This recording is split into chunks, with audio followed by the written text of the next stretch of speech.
You are watching Double Doinkers Fantasy Football Podcast with McMyer and Willie J.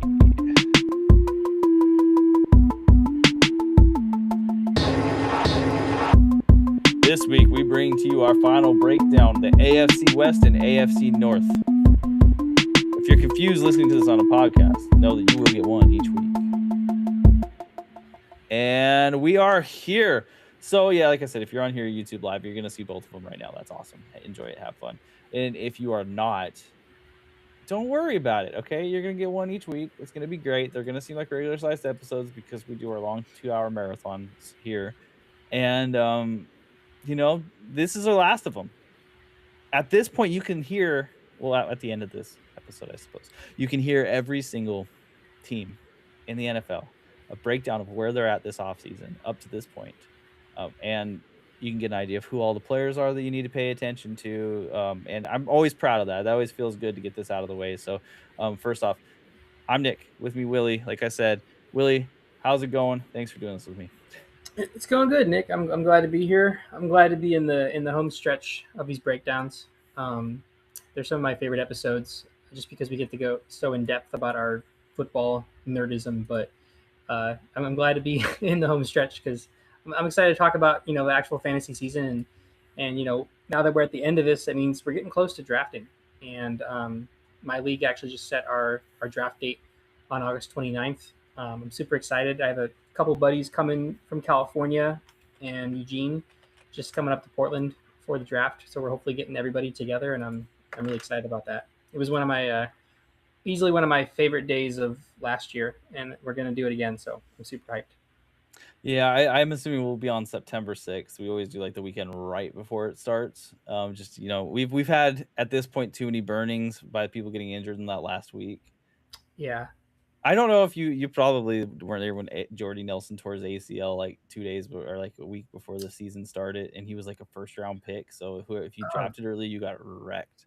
Jeez, there's that iconic video now. I think I want to say it's OJ Simpson talking about his fantasy team, and it was the day after Andrew Luck retired, and he was just like, I drafted Luck as my QB in fantasy.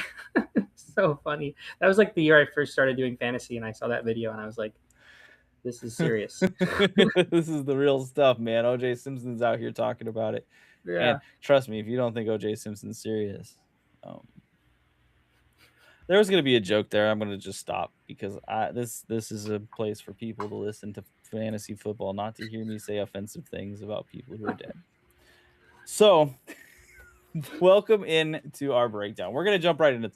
There's like some vague news, but you know what? We're going to move past it because right now the news isn't what's important. What is important is talking about where these teams are at. And where we're going to start here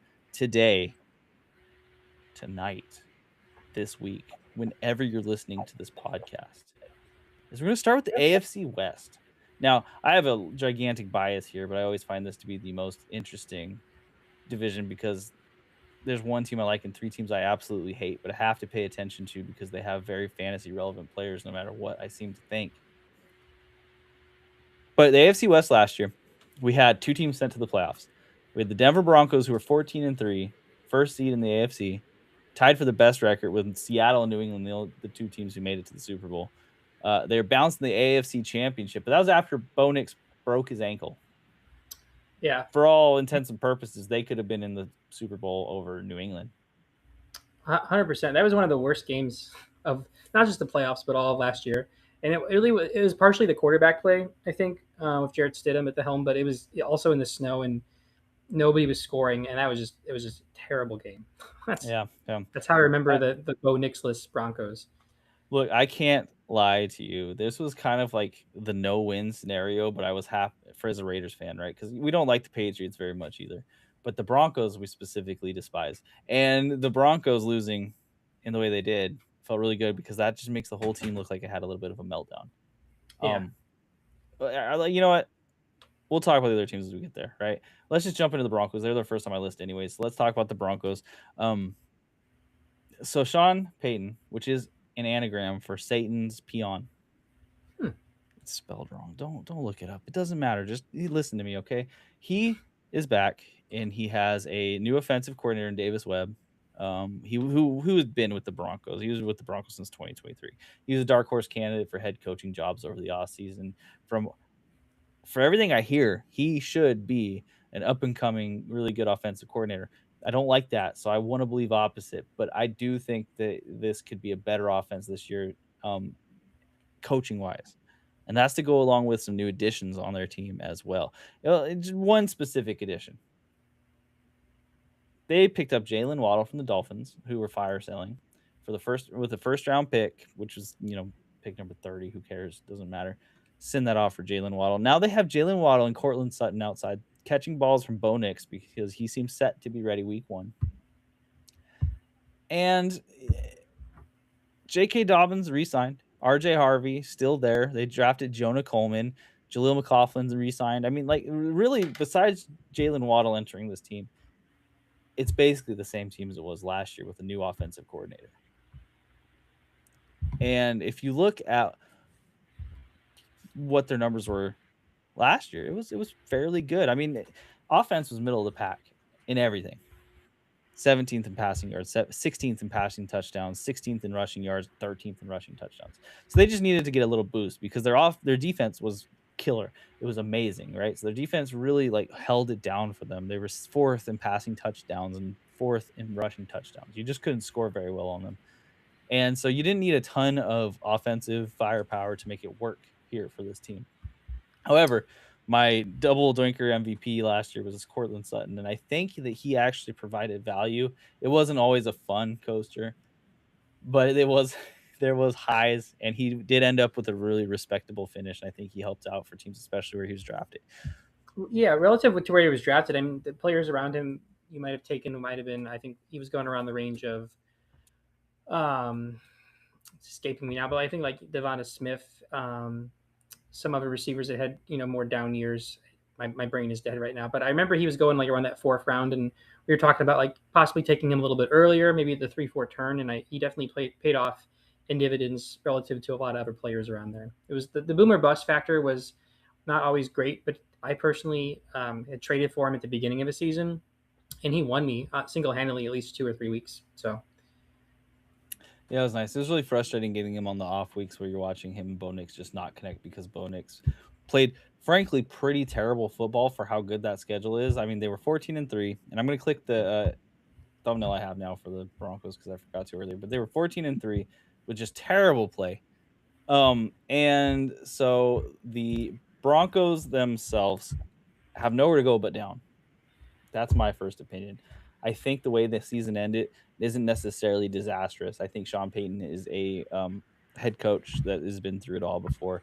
But I think the way Bo Nix and Sean Payton's relationship changed at the end of last season is a little bit underrated going in here because Bo Nix broke his ankle. It was a condition that the doctor said was bound to happen. It was certain to happen.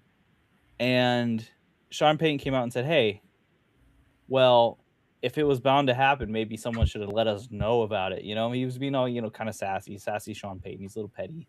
And also an anagram for his name is Sassy Petty. It's not. Don't look it up. It's true. Okay. So I have a hard time with this team because on face value, the offense should get a lot better. Waddle should unlock this offense. He's a great player, and this addition is going to be awesome. I mean, last year he had 64 receptions, 910 yards, 6 touchdowns. That's not a super spectacular wide receiver one season, but you have to remember he was getting thrown the ball by whoever the quarterback on the Dolphins was. That wasn't Tua and was Tua. They were all bad. That team was awful. He still put it up. Are you excited about any of these pass catchers that aren't Jalen Waddle? So I'm looking at Cortland Sutton's value here, and I do want to mention the other impressive thing about Jalen Waddle is that he was doing that, on a very run-heavy team with a much worse offensive line, and obviously there is a good running back core on the Broncos here, or at least a rotation that we'll talk about in a minute. But I think Jalen, producing those numbers on an anemic offense is impressive. And, he's going into more competition here. But I think the only player that really gets me excited just on paper, not relative to his value, would be Cortland Sutton. But looking at his position here, he's going around as wide receiver 34, which if I'm drafting in a format like best ball, I still like Sutton higher than where he's being taken simply because he has those boom weeks. And I think even with the target competition of Jalen Waddle coming in, he's still going to get. He has enough chemistry of Bo Nix and familiarity with the system that he's going to be hyper targeted some games. But he's going around the range of some other guys that kind of scare me off, or at least he's going around the range of like he kind of scares me off in the sense that like there's guys maybe in worse situations with more upside, like a Brian Thomas Jr. He's going around or two ahead of Jacoby Myers. So even though I really like Sutton in his offense because he's established, there's not a lot of fluidity even with Waddle coming in. It makes me a little bit cautious, and I think we could also shout out somebody like Troy Franklin, or maybe some of the younger receivers down the line. But we don't know what the target competition looks like, and even that kind of scares me off of Waddle too. Yeah, and you make a good point because Troy Franklin last year definitely got enough of a target percentage to be a real upsetting force for anyone who relied on a Broncos receiver. Like he wasn't very good with them, but the connection he had with Bo Nix was clearly paying off at some point between the two of them because he got targeted in certain games a ton. He was out targeting Cortland Sutton quite a bit at times. And it was frustrating to watch because every time they go to throw the ball to Cortland Sutton, they would move the offense. And Yeah, then Bo Nix would be like, and I got to throw it to, Troy a few times, get him involved in this. And then the offense would stall out and you wouldn't get another opportunity because then the defense would score a touchdown, something like that. And you'd be like, okay, well, I'm out. It's just going to be the J.K. Dobbins show from here on out. there was that hyper targeting of both players, and it really wasn't the consistent games where there was like, okay, we're going to have a really condensed target share of like 8 targets for Franklin and 8 targets for Sutton, and we're going to just go back and forth. No, it was like a game. It was a Troy Franklin game or a Cortland Sutton game, and that's really where those boomer bust weeks came in. And like you said, like I think Franklin was really buoyed by that target share. Like he obviously got in the end zone because he got a lot of receptions off those targets, but he didn't really like show out as a true like wide receiver 2 type player. It's just that he had the opportunity. So now with Waddle coming in, I just feel like his role in this offense is just the whole dynamic has shifted, and we don't really know what it's going to look like, and I don't see it getting better. And okay, so is there any chance that you have any interest in Evan Ingram? I can give my answer really quickly. I don't. I'd have to look and see if he's just completely fallen off in ADP. I mean, but even then, like if there's any interest I have in Evan Ingram, it's with my last pick, and there's probably other tight ends or players around there that I'm like, oh, I'm going to take them before Evan Ingram. And yeah, Evan Ingram is just totally looks like he's being completely overlooked in fantasy drafts. If there's one guy I'm like looking at the tight end position to not draft, but like kind of keep an eye on the waivers, it's probably Justin Jolie out of NC State. He's a rookie. I think he was a third or a fourth round pick, and I talked about him a bit before, but I just like him because of all the tight ends that were drafted this year. There were so many tight ends taken in the draft this year. Jolie is actually like a consistent pass catching tight end and not a blocking one. So there's at least some opportunity for being involved in the receiving game, and he's like a rookie tight end that could feature, especially in like a very weak room. So I'm not interested in Ingram because I'm going to spend my last pick on somebody else, and I'm going to watch the waiver for somebody with more upside. Yeah, we saw what happened when Evan Ingram was employed in the Joker, and it just wasn't anything consistent enough. It was just a tight end.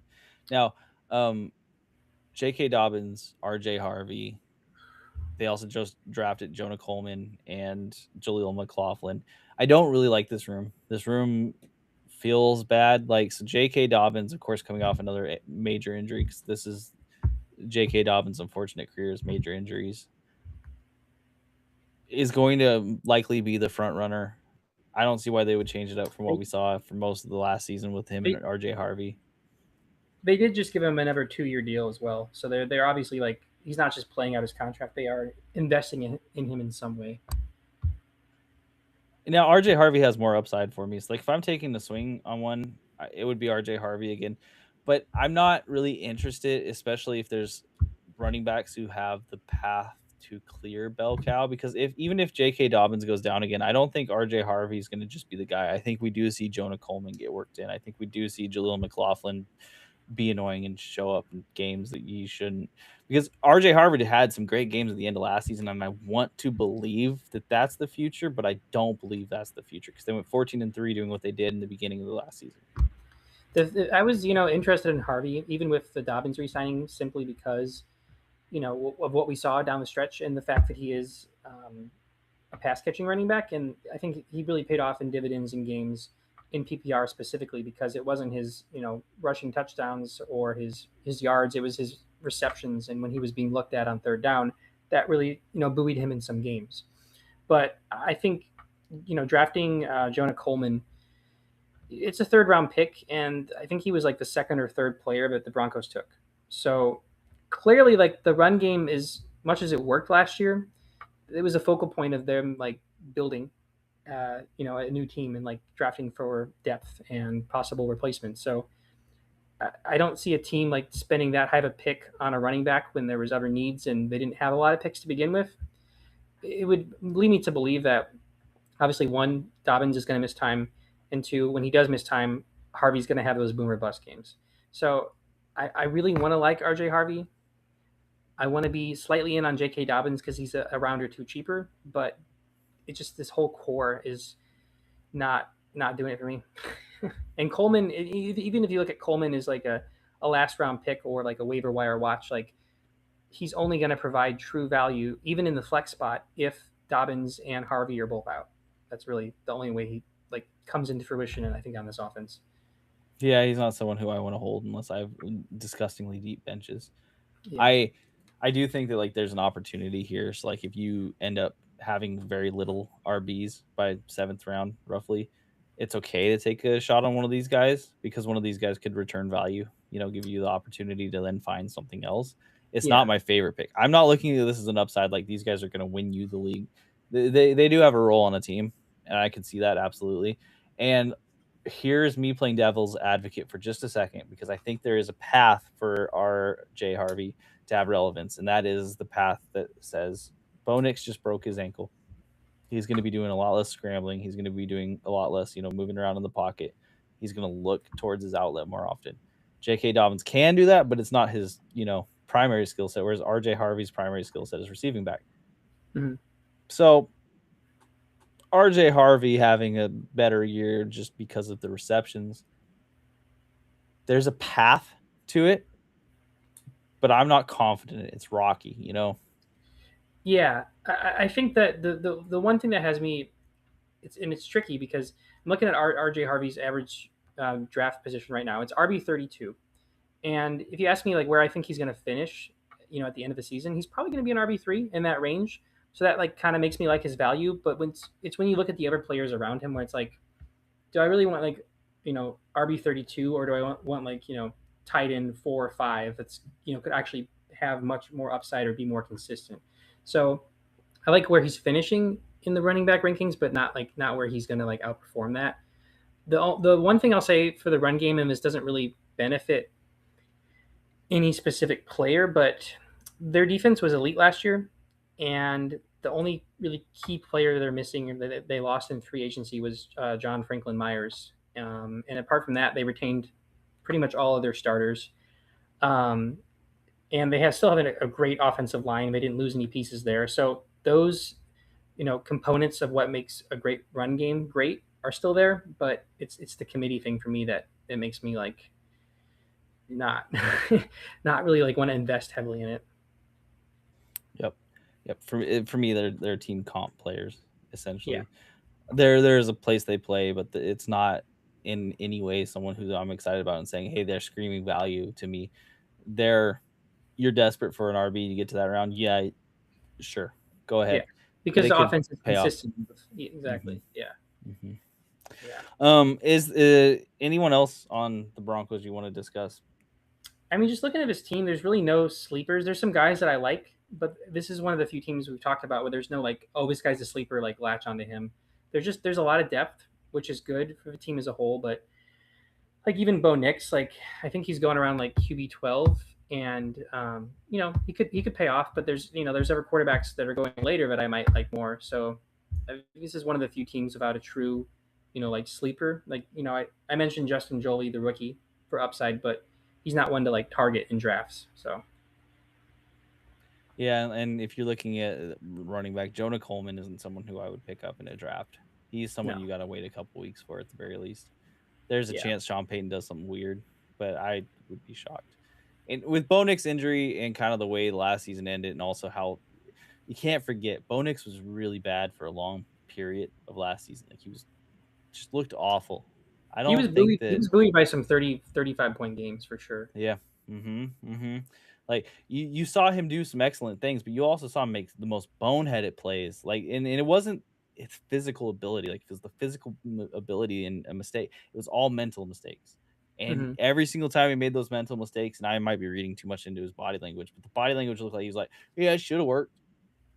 And what was the quarterback for the Titans who was an idiot and played 2 years ago? Will Levis. Will Levis. I'm not saying it was the same, but it had the same vibe to me as Will Levis, who was like, you know what, I'm right. Just because it didn't work doesn't mean I ain't right. You know, It was and like Sean forcing. Payton's not going to go well with that. Yeah, it was like forcing some things as to like try and get through a play and not face the repercussions of Sean Payton. It's kind of what it felt like at times. Like I'm going to force this play, or I'm going to repeat this thing that didn't work and try it again because I don't want to get chewed out. That's kind of the Right, read. exactly. And we did see them getting into each other's face on the sideline quite a bit. So it's not a thing. Well, let's move on. Okay, so next up in the AFC West, we have the Los Angeles Chargers. They were 11-6. They made the playoffs, and then in the wild card round, they got demolished by the Patriots. They just got destroyed. So here are the Chargers. This is what it feels like to be a Chargers fan from everything I've been told. In a lot of different ways. I mean, it's how they make you feel at times. It's the electricity of the toaster, and And I'm it's ground. fairly certain that he either lives in Chicago or LA. So that's what Yeah, it's I like. don't. I think it's somewhere snowy, but it is Groundhog Day. We're looking at an image from Groundhog Day of Bill Murray in the bathtub. They look like a great team, and Yeah, how can you trust it? I will say though, there's of course it's the off season, so there is excitement to be said there around the Chargers, and I'm going to start off with talking about their head coaching group because the head coach Jim Harbaugh, he's still there. We all know Jim. I think as long as Jim's there, you're going to like the team a little bit, right? Um, but the biggest offseason get for the Chargers is they added Mike McDaniel as their offensive coordinator. And I, as a Raiders fan, I don't like this, but this was such a good hire such for a good this hire. team. Like, I think that there is potential that this elevates this offense significantly. Because I think when you look at the Dolphins where he was last year, the quarterback talent wasn't there. Hmm. The offensive line talent wasn't there. Now, you might not have the offensive line talent in Los Angeles, but you definitely have the quarterback talent. We've seen it. So Mike McDaniel getting to work with someone who can operate his system and make throws, we just don't know what that looks like.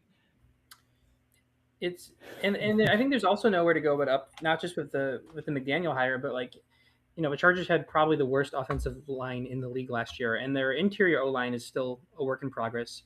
They had some good hires. And they drafted like Jake Slaughter, but their two tackles, Rashawn Slater and Joe Alt, missed either the whole year or most of the year, and those are two of the best tackles in the league. So this O line, despite the interior woes, like this O line is still a significant upgrade from the tackle position from anything that Mike McDaniel has worked with, relative to Alt and Slater staying healthy. So I think that could be a huge boon. Even if McDaniel wasn't there, his offense could take a leap. But with McDaniel, it just feels like a perfect fantasy marriage in so many ways. Agreed. And they did draft a whole bunch of offensive linemen, which who knows? At least at the very least, it provides some sort of depth to the team because depth was what was missing last year. As soon as you saw Alt go down, that team kept changing every single time Alt missed time. So they also added a new defensive coordinator, Chris O'Leary, because there's a coordinator left to the Ravens, which we'll talk about later. One thing I'm not going to underrate this, okay? And I might overrate it. Listener, let you be the judge. They signed Alec Ingold, and I'm not crazy when I tell you this. I think Alec Ingold himself, and Alec Ingold is the fullback. I've watched this guy play. He was drafted by the Raiders. He played there for a long time. And he is such a hard-nosed fullback that is going to make that run game immediately better. But the question comes, is it all Amari and Hampton? Is he someone who we can talk as a slam dunk, surefire RB1 in an awesome system now with the pieces around him to really, really succeed?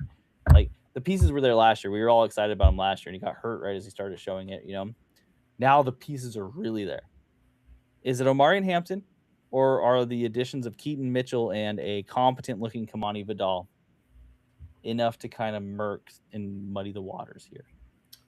I want to also add is that Alec Ingold, like he was with the Dolphins the entire time of Mike McDaniel's tenure, and even though they had a terrible O line, Ingold is a great blocking fullback. So that clearly McDaniel was like, I want this guy. We're bringing him here. So that's another huge boon. I'm glad you mentioned that. Do you wonder why Achane had so many gigantic holes after he caught the ball every single time? Ingold is a magician. I'm just telling you, he's a blocker that can run fast. That's they use him very well.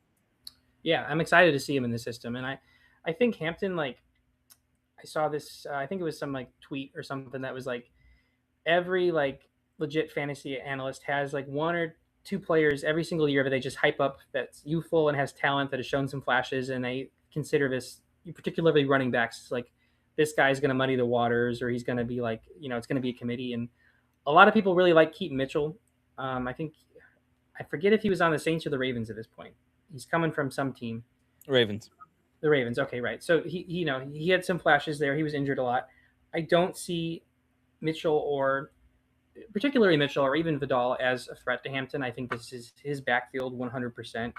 I think that it's not a one-to-one comparison, but I see Hampton as being the Achane and I'm spacing his name, Ali Gordon and Jaden Wright as kind of the 2A, 2B that can really only help Achane.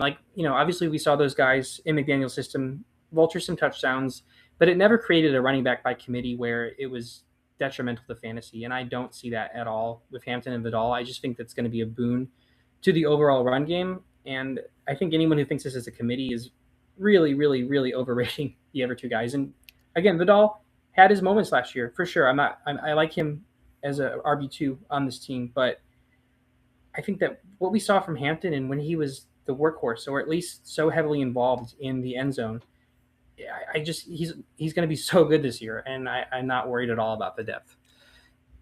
I agree with you, but I also do think that there's an opportunity here for one of those guys, and I'm not. It's hard for me to forecast this, right?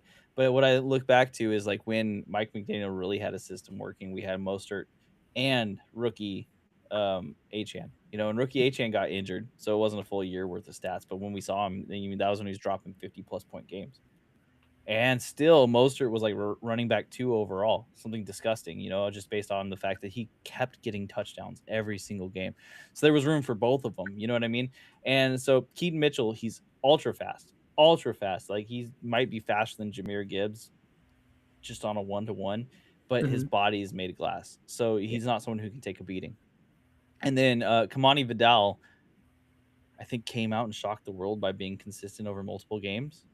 But I don't really know that he had a skill set that elevated him and said you're elite at one thing in particular. You're just kind of good at all of it.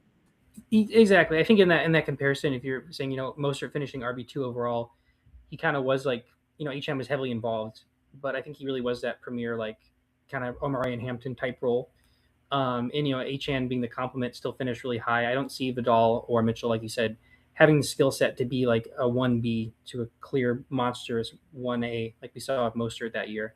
I think that Vidal, especially what he proved last year, was that he was consistent even with a really bad offense. But I think if you put Kamani Vidal's stat line as 4 or 5 touchdowns and a few hundred yards, that's really respectable with this, the amount of depth on this team.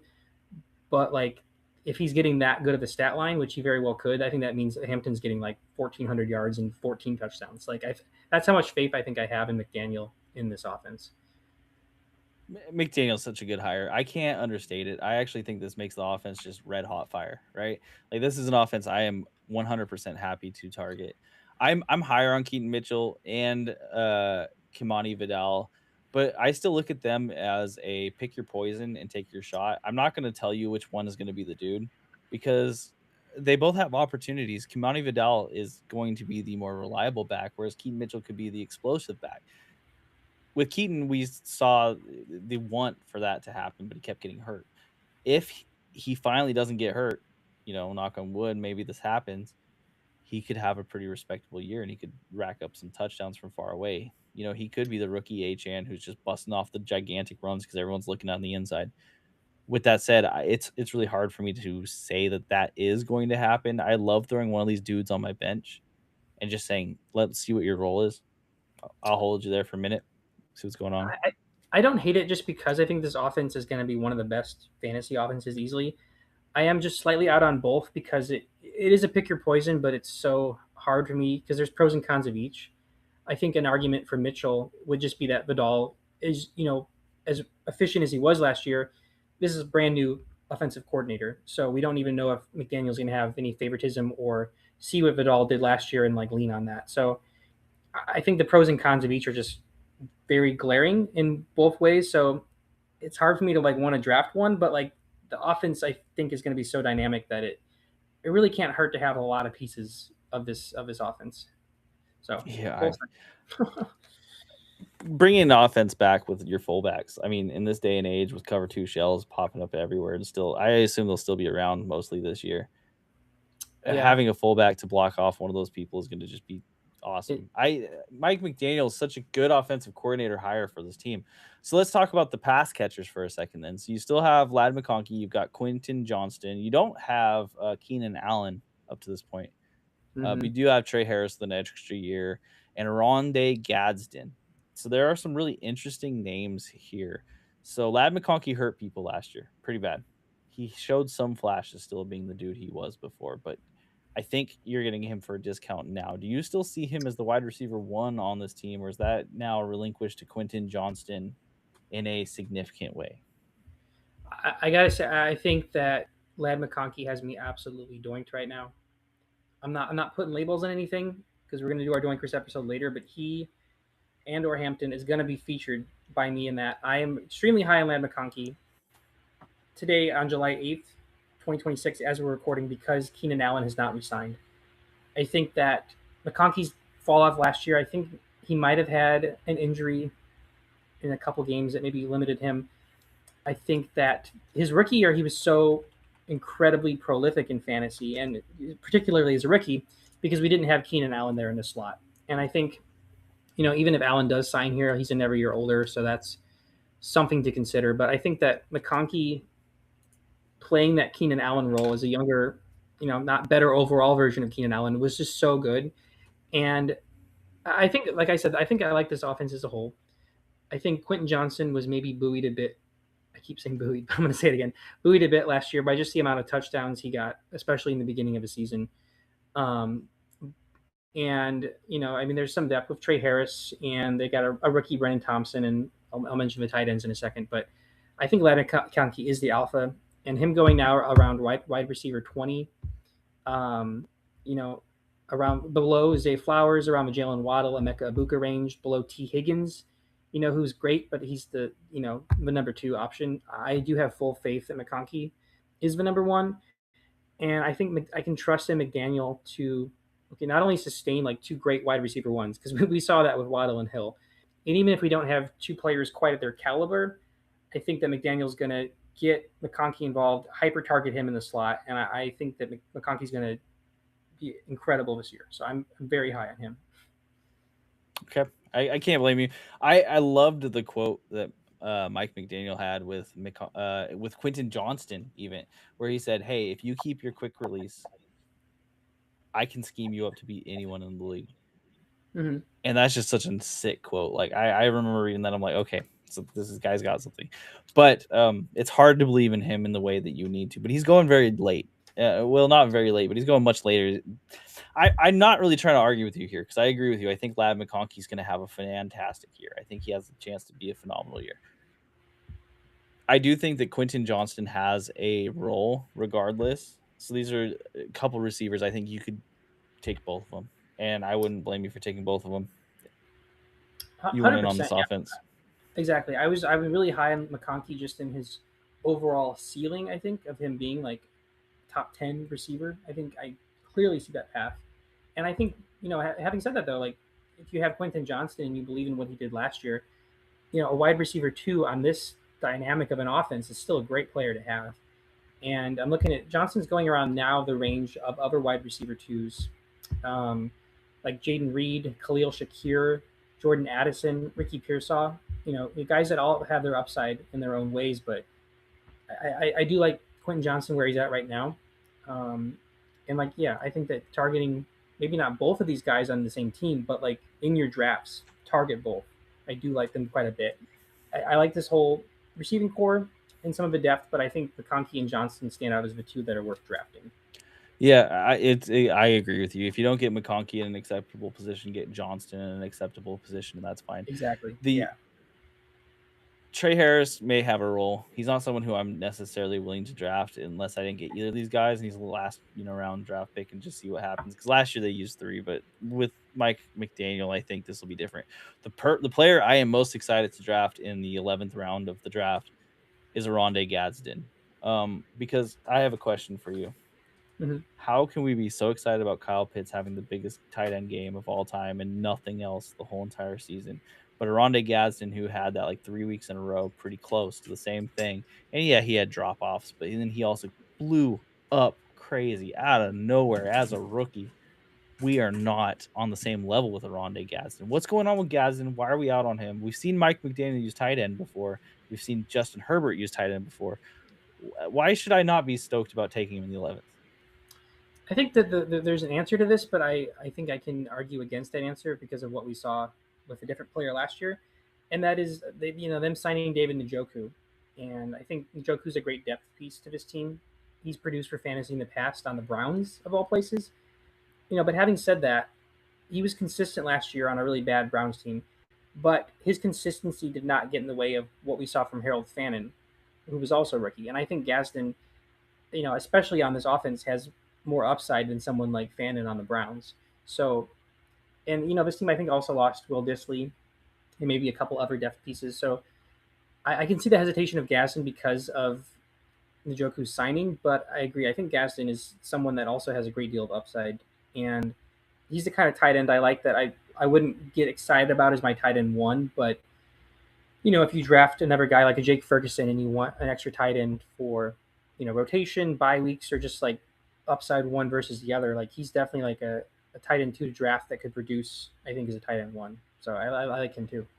Yeah, I'm pretty in on him as far as like a punt tight end sort of draft strategy. If you're thinking about that, if you don't get one of the top guys and you're waiting until almost everyone else has one, Gadsden the upside is just immense. Yeah. Even with Njoku there, in my opinion, we've seen him produce at an elite level at times, and he wasn't consistent, but he was a rookie tight end that was producing at an elite level in the past.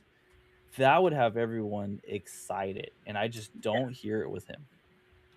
I agree. It is kind of strange, and I think that as excited as I am about McConkey and Johnston, and then there's potential of some of the other young guys. They don't have a clear wide receiver three on this team, so I think Gadsden, if he finishes third in receptions, that's enough to draft him right there.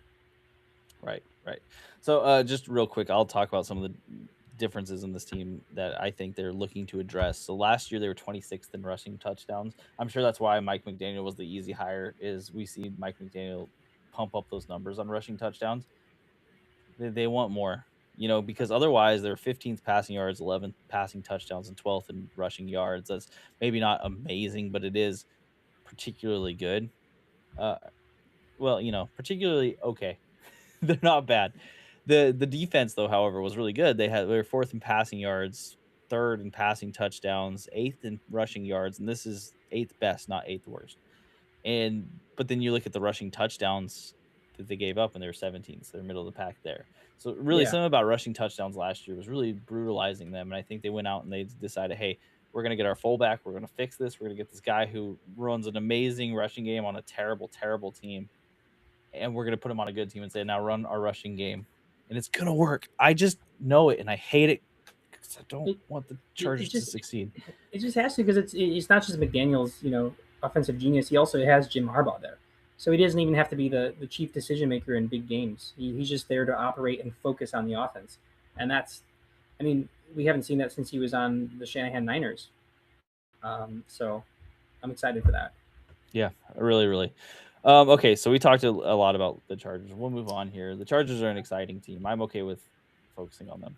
Yeah, I was just going to mention Justin Herbert. I'm a little mixed. I'm really excited for his potential. He is QB8 though, and I think he could very well finish around there. But it does make me wonder if McDaniel being here, they're going to focus on running the ball in the end zone with Hampton, as opposed. I think Herbert has opportunity for a lot of yards and touchdowns, but QB8, I could see being in on him, but maybe like pivot the QB choice if it comes down to him and someone a few rounds later, like Dak. And thank you for bringing him up. I'm just so good at ignoring QBs in this thing. Justin Herbert for me is someone who at QB8 the upside is limited, but the downside's limited too. I don't think he's going to slide a lot further than that. He's a fine pick where he's at, but I don't think he's a value pick. You take him there, and okay, that's fine. It's okay. Yeah, exactly. It's like QB8. I could see him finishing there, maybe higher. Kind of like with RJ Harvey, RB32. Definitely see him finishing there, maybe higher. But like, where's the ceiling based on that value pick in that round? So Yeah, I agree with you as well. They want to boost that rushing touchdown number. If they boost that rushing touchdown number, it's going to hurt Justin Herbert's overall fantasy value, unless they turn into the 2017 Dolphins or whatever year it was. That can't have been 10 years ago. Stop. That can't be right. Okay, so we'll move on. If it was, don't even tell me. I don't need to know. It's terrible. Okay, so next we're going to bring up what easily is the worst team in the league. And trust me, I tried to find a good picture for them that wasn't racist, and I couldn't because they're a racist organization. The Kansas City Chiefs. Yeah. It's a French fry. Is that Mahomes? I assume so. Yeah. It's just the right colors, and they're known for food. I could hate on the Chiefs all day. I really want to hate on the Chiefs all day. So I'm going to start off with this, okay? Because there isn't a whole lot of changes. There are some important ones. But Patrick Mahomes didn't go to Travis Kelce's wedding. He didn't. No. So, I was having this argument with some people over the 4th of July weekend, and we were arguing whether or not Travis Kelce was going to have the best year or a really good year because this is his last, or if it was going to be a down year. And I'm all in on down year. I don't think his head's really in the game as much as it needs to be. And I got disagreed with. And listeners, you might disagree with me right here. I look at the squad, and there's only one person I really specifically wish to draft. There's two people I would. There's only one person I want to. And that one person is, as disgusting as this is Rashee Rice. And I don't really want him. Like, God, I don't want him on my team. Imagine having to cheer for this guy at this point. But I think he'll still provide value to you. Eric Bieniemy is back. He's back as the offensive coordinator. They got rid of Matt Nagy. And here's Eric. Kenneth Walker's the other guy who I would. I'm agreeing if you write down the line just off the bat. I'm looking for Rashee Rice here, and he's still going pretty high. But here's the thing: he's not going to get suspended. He's not. They don't do that for Kansas City. It's not. And again, like, I wouldn't say he's injury prone. He missed time because of injury, but it's not like he's really more just like being a terrible person prone. But the suspension we saw last year, there's nothing that's built off of that, at least that I'm aware. So if we go into the season 2 years removed from the ACL tear, 2 or 3, and 2 full years, and no suspensions looming, there's really no reason to say that, like, oh, he's going to fall off because he missed time. Because no, I think that he can produce how we saw him produce in the exact same system with, at least hopefully for most of the year, the exact same quarterback in Mahomes. I like Rice. And I think if he's my wide receiver too, I'd be pretty stoked by that. Yeah. I can tell you that when he gets hyper targeted, and I don't Yeah. see that changing. There's really no reason for that to change because when it was working, it really did start working. It just he kept getting hurt, and then Mahomes was out, so we didn't really see the crossover that we needed to see for him to be, a top 5 wide receiver. But he was on trajectory, I think, for top 5. I Yeah. might be misremembering, but it was at least top 10. There was at least a stretch of weeks there where it was like, okay, yeah, Mhm. you got a great pick here. Yeah. Now Kenneth Walker is someone who is injury prone's a hard label. Kenneth Walker's been hurt quite a bit in his career. He dominated in the Super Bowl against this team. He did show up to the team wearing a John Madden shirt, which, if you don't know, Madden was a famous Raiders coach. Come on, man. What are you doing? Like, How do you want you? to show up Yeah, on the Kansas City Chiefs and wear a Raiders coach t-shirt? Come on, buddy. I kind of love him that's for it. weird. That's weird. He probably just didn't know. They don't know. They don't know the history. They're like he made a video game. That's what he did. I was gonna say, you think of the video game. I don't. I know he was a Raider, but if I wasn't really into football, I might not know that. And Unfortunately. this is fair. I know, but it breaks my heart a little bit. But it is fair. So anyway, Kenneth Walker does come in and he solves this issue that they've had where all the running backs looked like they were stuck in mud and couldn't run forward at all. Kenneth Walker is a weird choice to me. I get why they chose him because he was so dominant in the playoffs, but he also has this tendency to want to hit home runs as opposed to getting the hard yards, right? Yeah. And I wonder how much this offense is going to be willing to put up with Kenneth Walker getting negative rushes before they're like, "Hey, dog, just run up the middle for 2 yards," and that's not his game. So Yeah. him being the only dude here like that really is of note because they have other players. Maybe one of these other players bust out of nowhere, but I But it's I not like they're do just intent. They're not going into the season with a committee. It's like he is RB1 clearly, like the yeah. RB. Yeah. So I think the sky's the upside for Kenneth Walker. Like he could be an like top 5 RB, but I just don't necessarily predict that. I think he's going to be maybe like 14 through 18, which is a good RB, but not necessarily a game changer. Yeah, I like that you mentioned these two guys because I'm looking here. So Rashee Rice is going average wide receiver 13, and Kenneth Walker is going average RB 11. And when I look at those two guys, like and this is assuming they're both my twos. So if Rashee Rice is my wide receiver 2, and I like the rest of my team, that's a slam dunk pick. I love that. Maybe he misses time, injury, maybe suspension. It's still worth it. He's going to win me weeks. Kenneth Walker is my RB2. I like that. It means I didn't reach on him. He could provide a lot of value. There's some upside there. But at RB11 overall average, you're drafting him as your second round pick is your RB1. And there's just not a lot to get. I'm pushing back against the idea that some people have that this is going to be a run first team now. There's components that make sense. Like, okay, the enemy's back. Mahomes might miss a game or 2 or 3 with the ACL recovery. So there's a pivot that looks like on paper it could be a run first team, but I don't think that this is going to just turn into the Mahomes checking down to, or like checking down to Kenneth Walker or passing the ball off the Walker 15, 16, 17, 18 times a game. I think this is a team where it's still going to be pass first. And if the Chiefs are up, they're going to rely more on Walker, but not exclusively on Walker. They're still going to use Mahomes' legs. I think the upside where I see Walker finishing as a top 5 running back comes from the end zone. And that is still not a given because, Mahomes, if his legs are better, he's still going to run the ball in. Rashee Rice is an end zone magnet. Even Kelsey it has games where he's an end zone magnet. So I'm pushing back against the idea that some people have that this is going to be a run first team and Walker's going to eat because of it. I just don't see that path for Walker to finish high.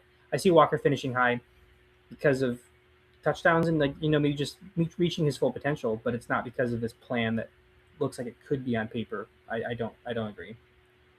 Yeah, and I love to hate the Kansas City Chiefs, so I feel differently about all of it. Now the draft, they went specifically defense heavy, like very defense heavy at the start of the draft. So they took Mansour Delane as their first round pick, 6 overall, as cornerback out of Louisiana State. And then on the second round pick, they took Peter Woods, He's a defensive tackle. In the third round, they took Mason Thompson. He is an edge player on the defense. They the defense, which they did lose pieces of as well, they are clearly still prioritizing making this really strong. So I can understand where the want to call them a running team comes from, but I think that only exists if Justin Fields is the starter for a long time, in which case you should probably be out on most pieces on this team. Yeah. It's just such a waste of Patrick Mahomes to make it a run heavy team. I don't think like Andy Reid in his like last years as a head coach is going to be like, yeah, let's go away from a Hall of Fame quarterback and let's run it with this guy who's notoriously hurt all the time. Yeah, I mean, maybe if they had, a Zach Charbonnet there with Walker, or they use a higher pick on a running back, sure, I could see it being like maybe not the full focus, but it's going to shift heavy towards run first.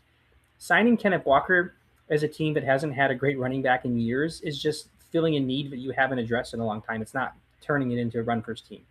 That was them admitting that they can't draft a running back. They've tried a bunch of times and it hasn't worked. So they're like, all right, well, we saw you do your thing throughout the whole year. You beat us in the Super Bowl basically one-handed. Okay, we know you're good. Come on.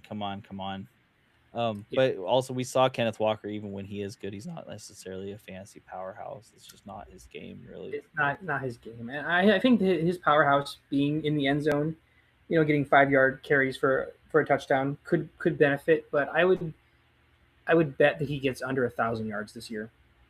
I don't see him being All right, that's fair. Yeah. I don't wish to continue talking about the Kansas City Chiefs unless I'm forced to. They did have a pretty good defense last year and a really, really putrid offense last year, but I think you can kind of throw it out with the injuries.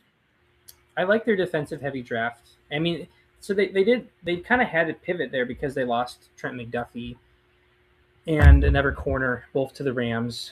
They don't really have great edge depth. So they did focus a lot on the defense, which is also kind of just a need. It wasn't like they kind of become defense supreme. It's just they had to address a need. So I like that a bit also for the run game. The only other player really of note I like here, and I agree that Kelsey, maybe he's worth a dart throw late, but don't draft him as your tight end one. Just there's not a path there. Xavier Worthy, I'm willing to give the benefit of a doubt because he's going wide receiver 51 on average now, and he had moments, a lot of really good moments his rookie year. And last year, Mahomes, so Worthy was injured for quite a few games, and then he comes back, he's inconsistent, and then Mahomes is out. So if you're looking at Worthy as a player overall, I would throw out most of last year.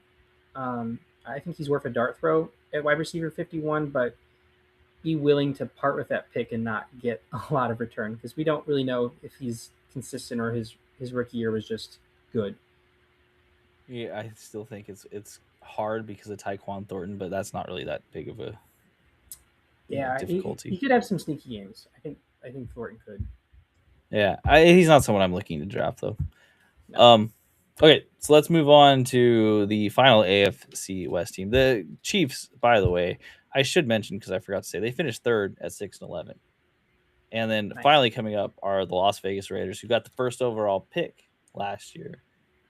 This year, whatever. They finished 3-14 in what had to have been one of the most lost seasons that I've ever watched as a fan, but they are back. There's no sound to this, so I'm going to keep talking as this plays. Timothy Chalamet in Paris? Yeah, it is, man. Timothy Chalamet in Paris. He's a Raiders fan. Yeah, I'm going to assume either that or he knows how cool it looks. I'll take either way. Did you make this? Is this AI?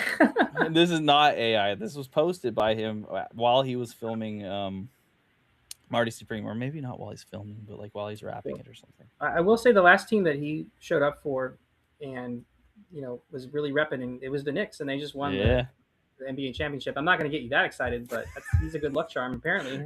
This was before last season, honestly. If I'm being completely honest, like he was a good luck charm in a way. Because there's a lot of excitement for the Raiders this year. So, like, take everything you know about the Raiders from last year, just throw it out the window. It doesn't matter.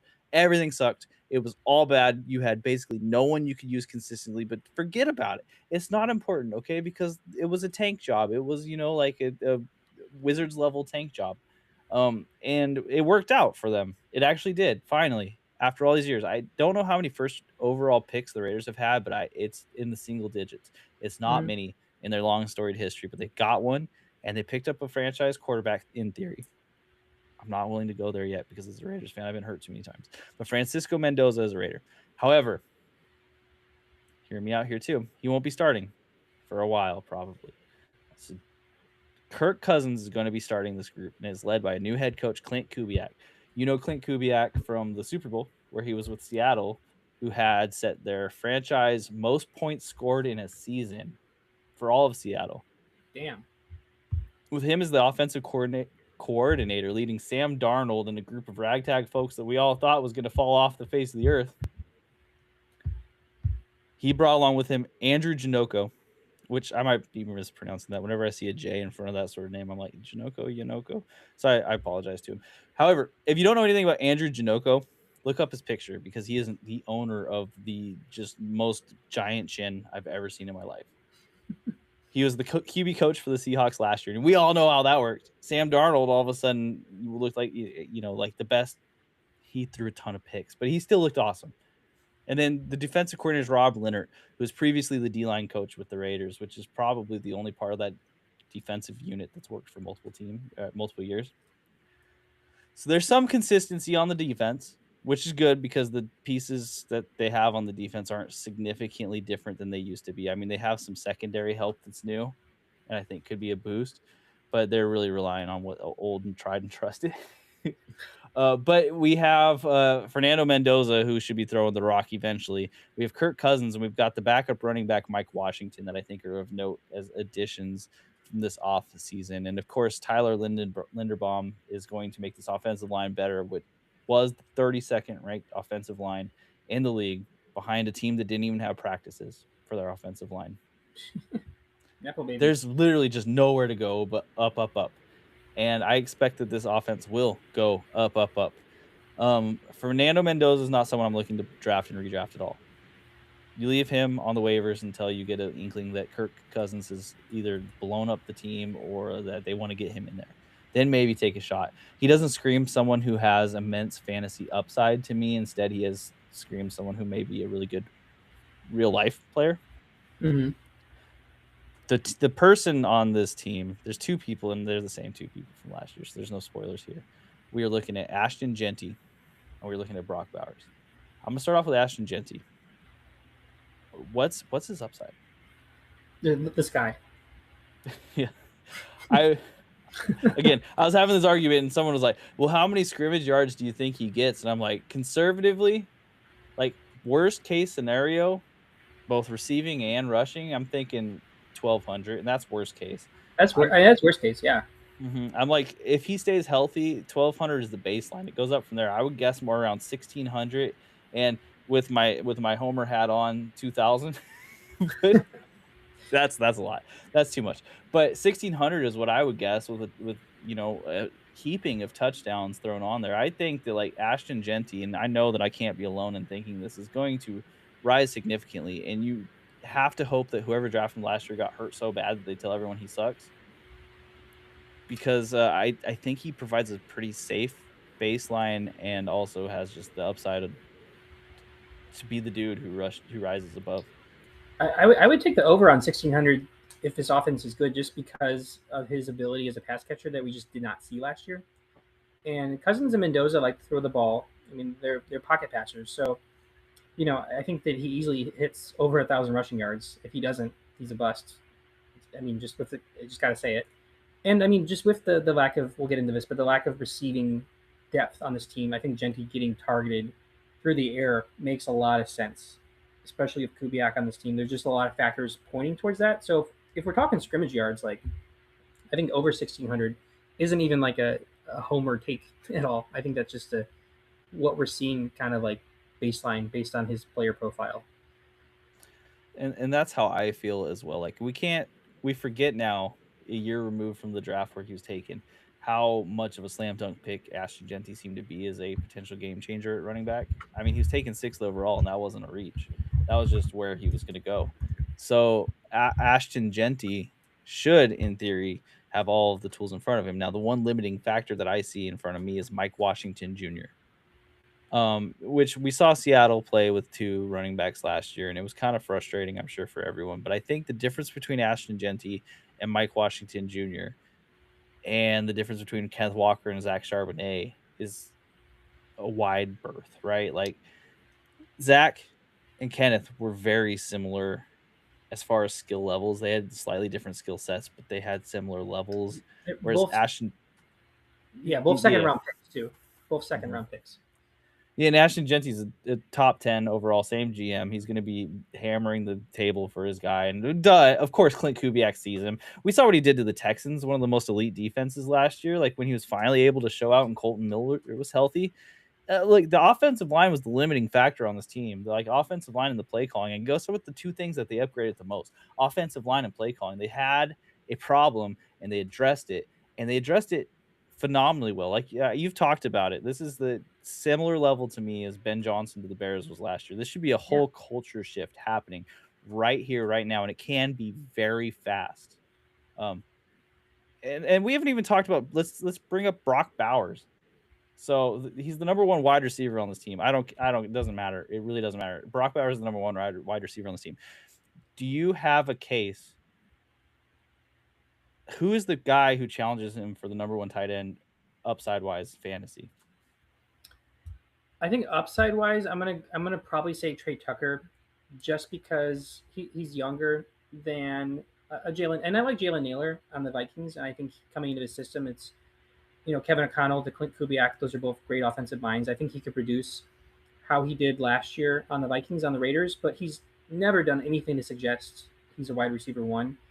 And I'm not saying Tucker has, but Tucker is younger and he's a receiver I could see having a breakout year where he is like, not wide receiver one to Bowers, but like he could go off for like 1,100 yards. He has that like at least that skill set on how he's built and just kind of his some of his play Mm-hmm. style. I like Tucker. He's going pretty late too. He's going wide receiver 65, Trey and Tucker that's has had some really sneaky good games, and he plays in a very smart fashion. Like yeah, he's not someone who's just like solely, dedicated to being a long bomb outside receiver. He can make moves in the middle that look really good. yeah. One person who I want to throw out there, name is just a sleeper, and I won't get too much into it. Is Malik Benson has been getting a lot of like um, hype. He was drafted this year, All right. very late, 6th round rookie. However, he has been looking like Fernando Mendoza's main guy. Hmm. Who knows? It could be someone just like pay attention to. I'm not drafting him, but you want to talk about late round sleepers. Someone to throw on the radar. Well, I mean, compare this to the Broncos, where the Broncos just have a lot of receiving depth. There's no like sleepers that stand out to me. Like this team actually has some sleepers because of the opportunity and the upside of the overall new offensive system.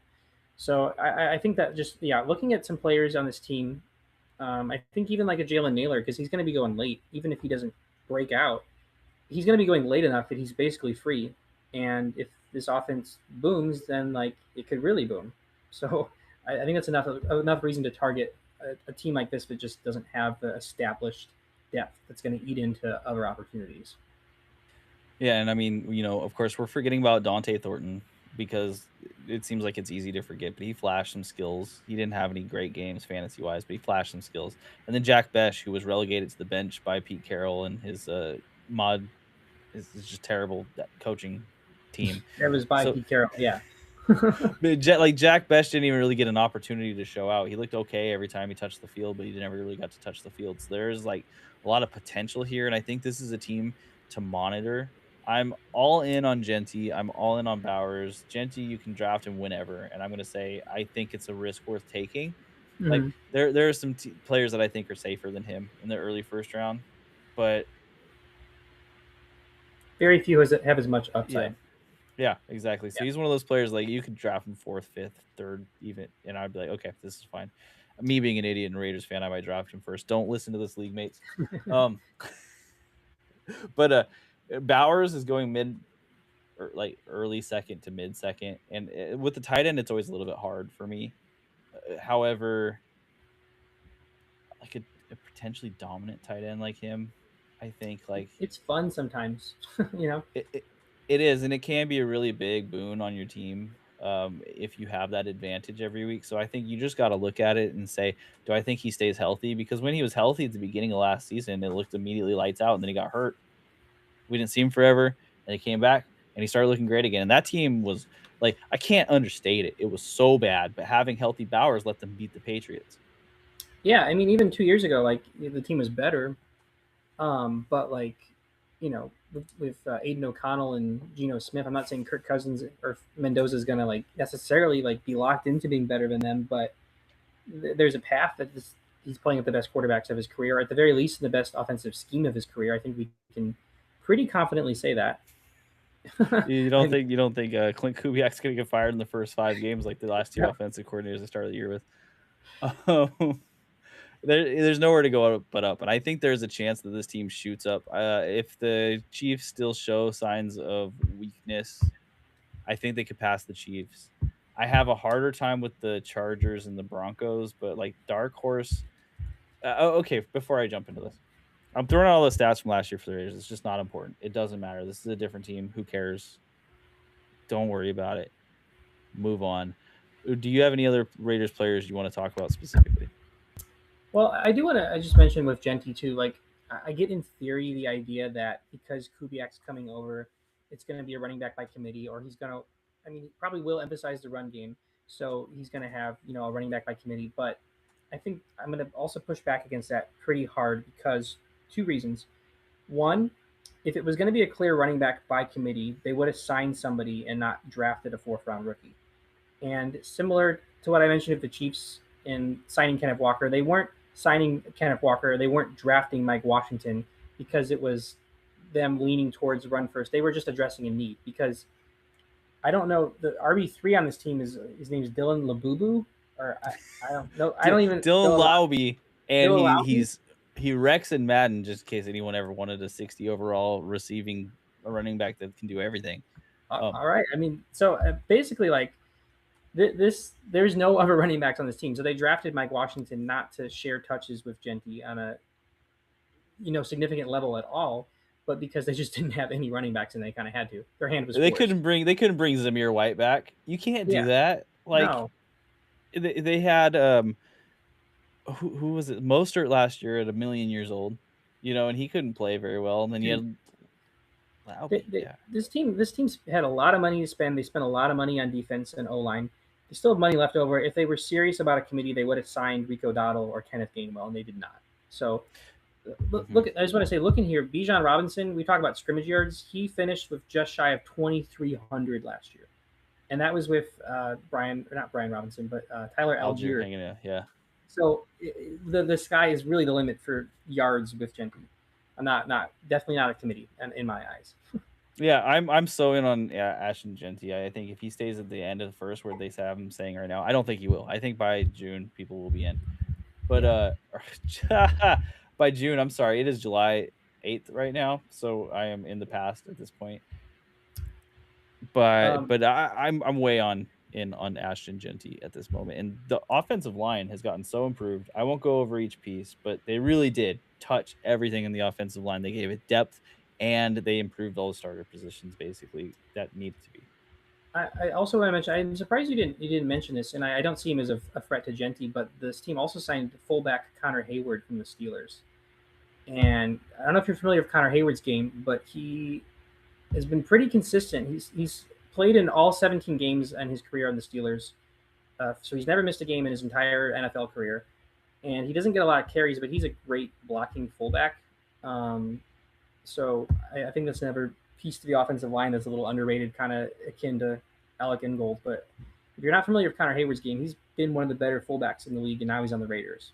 And you heard me what I said about Alec Ingold coming to the Chargers. It's the same thing. We're doing the same thing. We know that, like, you want to cover out wide, then we'll just bring an extra blocker to run with our dude, and he can bust past him. He's got the skill to do it.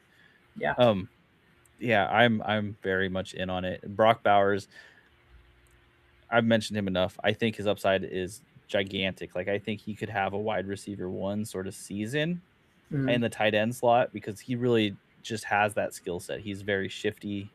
He's able to find the holes, and he's not a blocker. They're not going to use him to block. They'd be stupid too. That's what Michael Mayer is apparently for.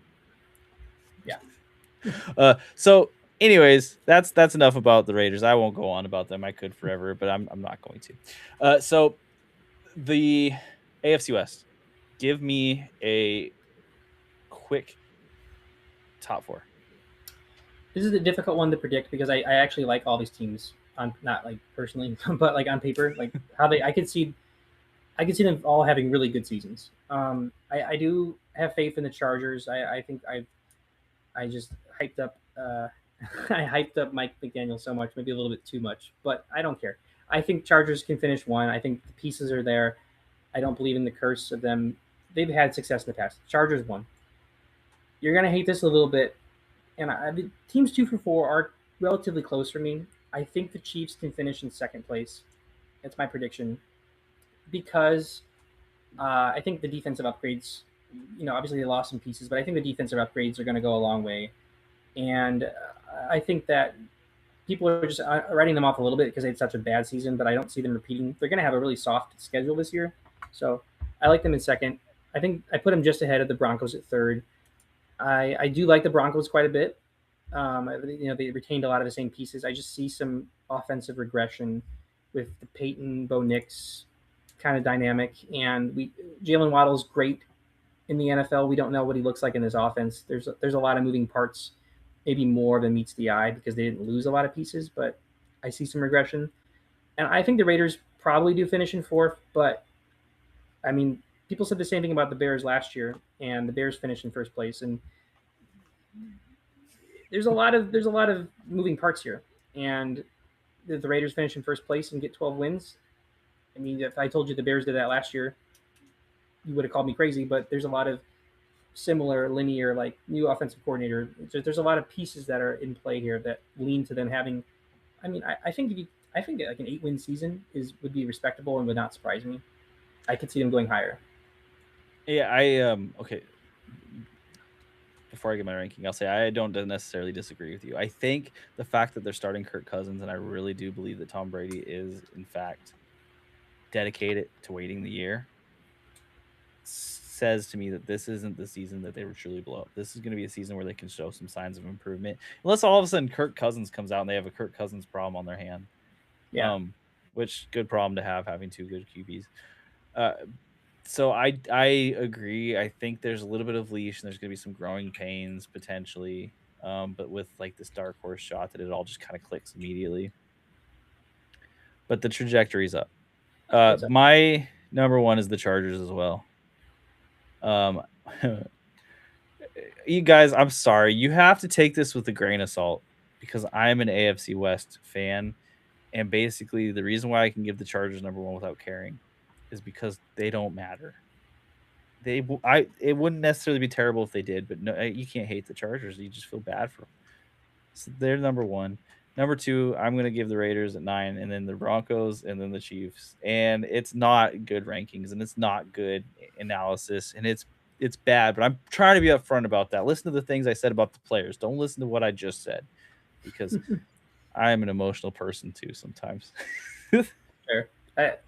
There's a spectrum of I don't think the Chargers are necessarily going to be elite, but I feel comfortable with them as my number one. Wherein 2 through 4 are more interchangeable for me.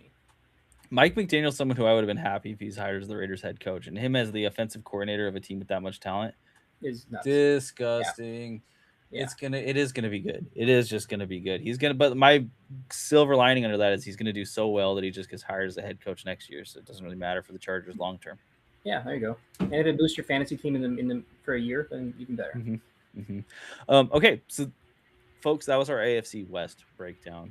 Stay tuned for our AFC North breakdown if you're on the live show, and if not, then catch the AFC North breakdown next week on Spotify. Thank you so much for listening, Spotify listeners. Doink out. Doink out. And Willie, do you need a break? I'm gonna grab some water, but I'll be right back. Give me 2 minutes. Okay. Yeah, I'm gonna do the same thing. So. Cool.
Willie, are you here?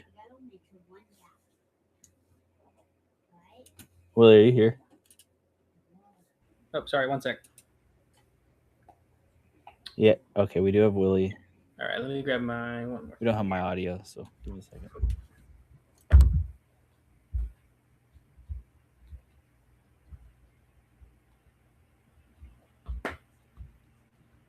Right.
Where'd it go?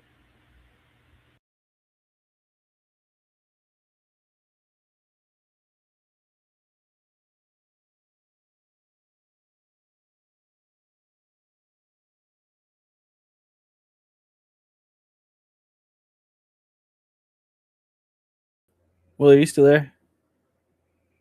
Yeah, I'm here. I can hear you now. Okay. Yeah, I don't know what happened. Apparently, I went away and the computer decided to turn it all off. So if you saw that, I'll edit that out on post eventually. But yeah, that wasn't what we intended. Okay. If you saw it live, you consider yourself special. Yeah, exactly. You saw behind the curtain. You saw what happens when I decided I wanted to use Bluetooth headphones instead of the wired ones. It just messes up everything. Okay. You ready to rip the next? Let's do it. You are listening to the Double Doinkers Fantasy Football Podcast with Nick Meyer and Willie J. This podcast is sponsored by insert your company here. We bring to you our final breakdown of this offseason, the AFC North. And you know, I always consider the AFC North the best breakdown to leave for last. I've never told you this, and I've never done it in my life, so I don't really know the truth of this. But having to, or being gifted the ability to not talk about the Browns for 8 weeks, yeah, is pretty special. And having them be the last team you talk about feels fitting too. Yeah, because you're like the Browns. Yeah, by the way, they're out there. They exist. But so if you are just joining us on the Spotify podcast, we do have every division covered at this point. This is the last one, so check out our library. You can listen to any of it. I think you can hear about every fantasy relevant player that's out there as of the off season. You know, there might be one or two that sneak out, but even those usually we're covering pretty good here. So this is a good reminder, reset, figure out who's who.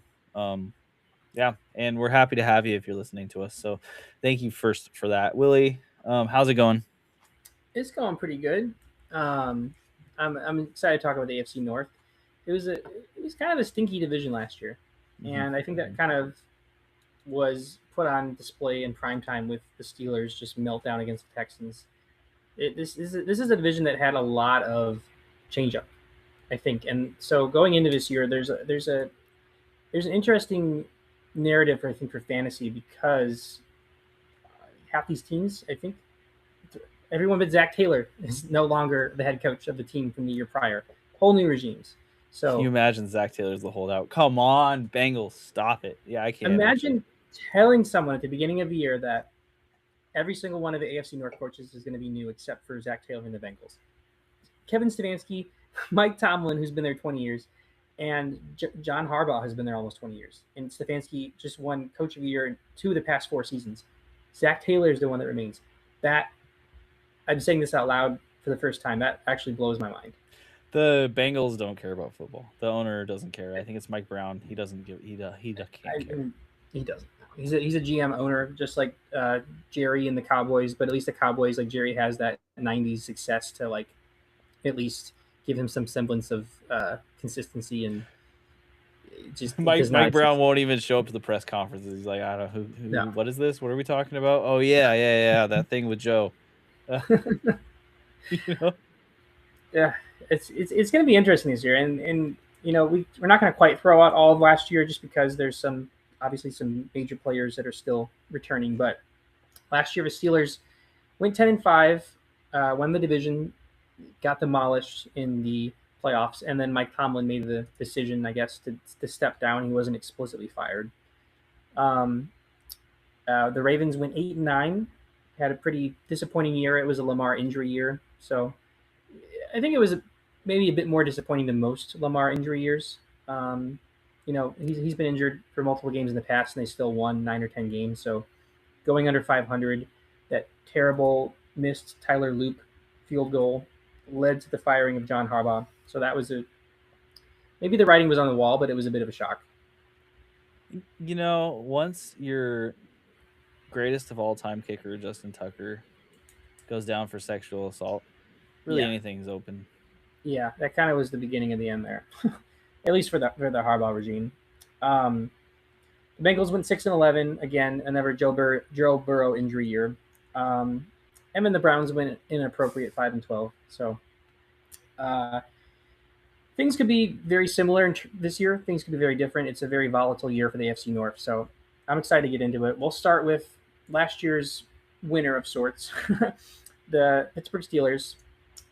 So last year, here we have the Steelers, of course. If you're watching on YouTube, these are the Steelers as depicted by The Simpsons, and in a lot of ways, this is what the team is named after. They're steel workers, which, along with the Packers, is still such a silly name. Hey, you know what? I will say this though: we need more things named after workers to make workers cool in this country. Like, you know, instead of like the Billionaires Club, it should be like, the Steel Meal. But neither here nor there. I'm not a fantasy podcast right now. So. It's performative, working class. So the Steelers, their defense, albeit sometimes injured, the Steelers defense was their boon last year. They went 26th in rushing yards, 22nd in passing yards, but they did finish middle of the pack at 15th in points. I think they also won some close games. They had a defense that got in control in some games, and they had some good special teams touchdowns, if I recall. And of course, they have their kicker, Chris Boswell, who won them a lot of games scoring points. Like the amount of points a team's kicker scores is often higher than the players as a whole because of the amount of field goals. I think it was exceptionally high for the Steelers because there's some games where they, kicked 5 field goals and scored no touchdowns and still won. So yeah, Bosworth scored me way more points than DK Metcalf did. Yeah, that point being the middle of the pack is really from their kicking game. The first thing I want to say about the Steelers is that Aaron Rodgers is returning. Yes, and Aaron Rodgers has been this like weird outlier where you're like, well, you can't really look at last year because it was Aaron Rodgers last year, but it's not. It just continues to be Aaron Rodgers years. So he's back. He's back. He signed a 1-year deal. I think this is his quote unquote retirement. I would put the money like under both LeBron and Aaron Rodgers retiring this year. Not comparing the two. I respect LeBron so much more. He's a better player at his sport, but they're like kind of the two icons of the 2000s sports in a lot of ways, and they're both saying this is a retirement year. We'll see. I'm even more skeptical of Aaron Rodgers calling it quits after this, but we'll see. Aaron Rodgers only loves the media once he's finally decided he's done with it. Every time he's like, I don't need it anymore. Then he's like, okay, now create a circus. Yeah, create a circus. Yeah, and we'll probably see a lot more of that this year. He is reuniting with his head coach from the Packers, Super Bowl winning head coach Mike McCarthy. So McCarthy, of course, was the Cowboys head coach for, I want to say, like close to a decade. Um, and he was fired 2 off seasons ago. He was out of a spotlight last year. Obviously, before being the Cowboys head coach, he was the Packers head coach for many years. They won a Super Bowl with Rodgers. It's kind of a weird reunion. We don't really know the dynamic between Rodgers and McCarthy, even though they had so much success in Green Bay. We don't really know, if they were friends going into this year. But I mean, they're reunited, so something happened there. Now, fun fact for you, Willie, and let me see if you can guess. Do you know who Mike McCarthy and Aaron Rodgers won that Super Bowl against? Um, was it the Steelers? It was the Steelers. It was Yes, the yeah, it Steelers. was. I love it when a team recreates the team that beat them 20 years ago. You know, they're like, well, it could be work again. We saw it. It's from the other side now. Yeah. And it's funny the Steelers, they preach consistency and going 9-8 or 8-8 with Mike Tomlin, and then they bring in the one guy who also has been extremely consistent but never really gone to the top. I mean, at least not in the past 15 years. So it's a funny hire for Mike Tomlin. It makes sense with the organization, I guess. Um, as the offensive coordinator, he brings in Brian Angelicio. He was the Vikings passing game coordinator and tight end coach for a few years. So I'm assuming McCarthy's calling plays. This guy came from the Kevin O'Connell offense, so there's some establishment there. So it's kind of just a hire. The one that intrigues me is the defensive coordinator, Patrick Graham, coming over from the Raiders. I was kind of surprised that the Raiders retained Graham last year when they brought in the whole new coaching regime. So he must have something at least likable about him for him to come into the Steelers now. What Graham brings to a team is kind of a culture reset. Like, he is able to take a team that is really just not getting it on defense, because the Raiders for a long time were bad on defense, like 30-second, 30-second, 30-second, awful. And he brought them up to the mid tier, which isn't huge. Like, they weren't amazing, but we hadn't seen mid tier defense in probably a decade. So he Mhm. changed the culture of the defense, Okay. and there's something to be said about that. Like, this defense is one that Pittsburgh has been known for its defense historically, and it's not been the same. Like, they have T.J. Watt, but the defense just otherwise is leaky. It's not Yeah. awful, but it is really leaky, and it loses them some games. I remember the game where Jamar Chase had like 4,000 catches. It was always going to Jamar Chase. Joe Flacco was the one throwing the ball. Said, "I'm going to throw it to Jamar They, Chase every they didn't time." adjust. Yeah. And They they're didn't. like, whatever, man. You do what you do. We'll lose the Yeah. game. It's interesting. I mean, just because like people talking about McCarthy to Tomlin, but like really Patrick Graham is the Tomlin replacement because Tomlin was such a defensive wizard. It's an interesting confidence in Graham. So, and I'm curious, like with Graham coming over to this defense, even though it's older and banged up and leaky at times, like it is the most star power he's worked with. So there's just a lot of moving parts, I think, with his defense.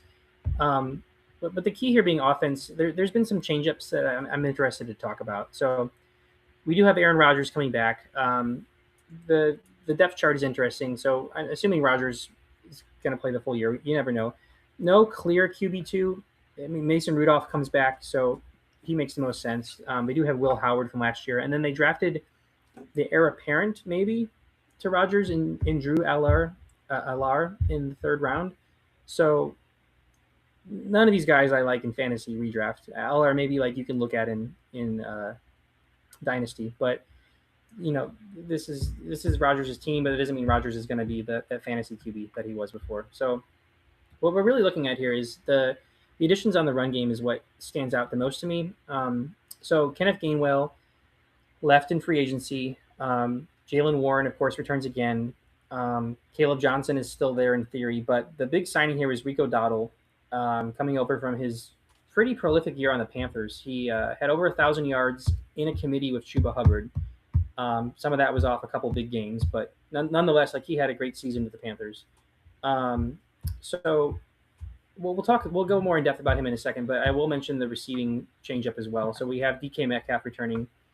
Michael Pittman comes over from the Colts in a trade, and then they drafted Jeremy Bernard out of Alabama in the second. So a big changeup in the receiving game. Definitely, at least on paper, like looks a lot better than last year, where Adam Thielen was wide receiver 2 for many games.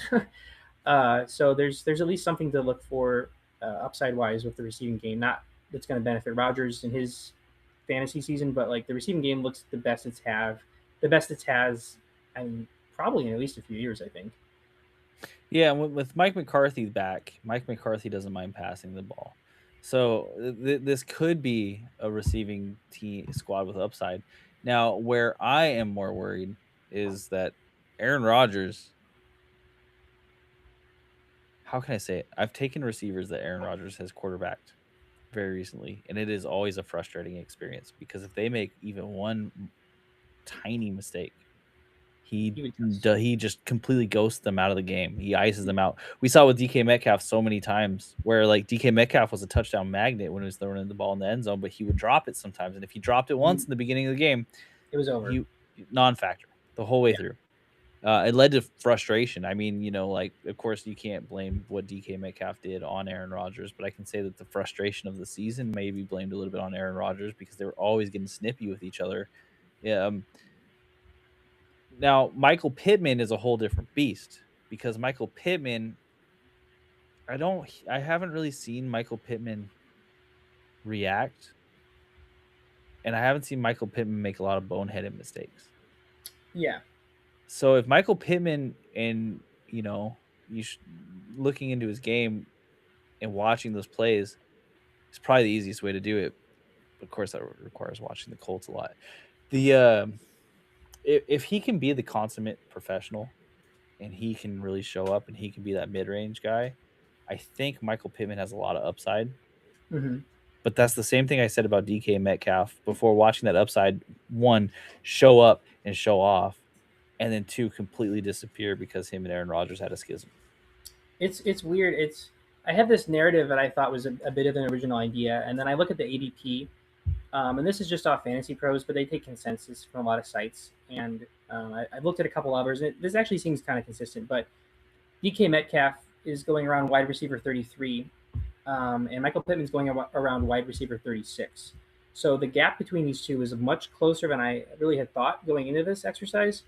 Um, and I had this idea that like Michael Pittman feels like an Aaron Rodgers receiver, and Rodgers and DK can make up. It could be better than it was last year, especially with McCarthy here. But I kind of had an idea that Pittman was the sleeper. Maybe he's going to be wide receiver 1 on his team, or there's a very clear path to that. But it looks like the fantasy draft community has kind of already recognized that potential and leaning towards Pittman not being as much of a value as I thought he may be. So this is for me a kind of a pick your poison with Metcalf and Pittman going close together. I would like it if Pittman dropped a bit. Like if he dropped a round or two, I would be pretty high on him, just because of that hyper target potential of Rodgers that we already saw with Pittman in Indianapolis with Daniel Jones, Carson Wentz, Philip Rivers last year at times, Matt Ryan. Like Pittman has been hyper targeted at times, and he's shown up, and I like his profile as a Rodgers wide receiver 1. But it is a pick your poison because they're going so close together. I guess I would ask if you had to pick one, just assuming that they're going in the same round. Do you have favoritism one or the other? Yeah, I actually am on the Pittman side, but this is just from watching a lot of the Steelers games with DK Metcalf last year, and the reason why they broke down. However, this is a good dart throw situation because of Mike McCarthy, and I think this offense will be a little bit better than last year, and it'll be a little bit more understandable. Arthur Yeah. Smith is gone, which means you're not going to have the tight ends getting thrown the ball 90% of the time. Yeah. You're just not. So here's the thing that scares me a little bit with DK Metcalf and Michael Pittman is I think Michael Pittman at this point in his career is the better overall receiver, and DK Metcalf has the better physical tools. Yeah. Okay. DK Metcalf had the opportunity to already play with Aaron Rodgers. If DK Metcalf can learn to play the way Aaron Rodgers wishes him to, which big if, these are gigantic ifs. I'm not taking that for granted. But if he can, then he could come out and have a fantastic season. He could be the end zone guy, We Yeah. saw him getting a ton of touchdowns last year at the beginning of the season, and it was because he's big, he's giant, he can use his body, and he knows how to Just he doesn't know how to with Aaron. So can he figure that part out? And if he can't, then Michael Pittman is going to be a screaming value. Yeah. DK is also on like his last shot. He's made a lot of enemies, or well, maybe not a lot of enemies, but he's made the media his enemy.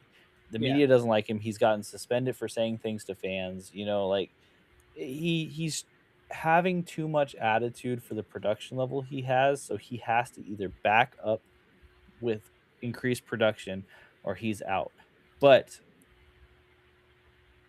I've said this a lot of times for me, and when I'm going into my draft, when it comes to a dart through a room like this, where I'm like, I don't really know which one's wide receiver one and which one's wide receiver two, I like taking the one who's later.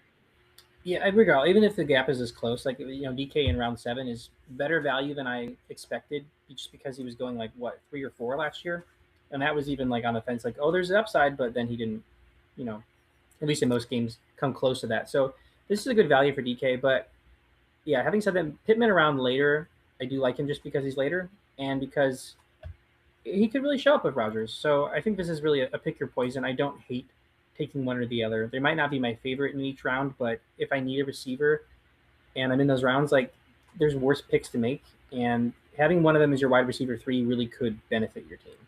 I will say this, and I want it to be definitive.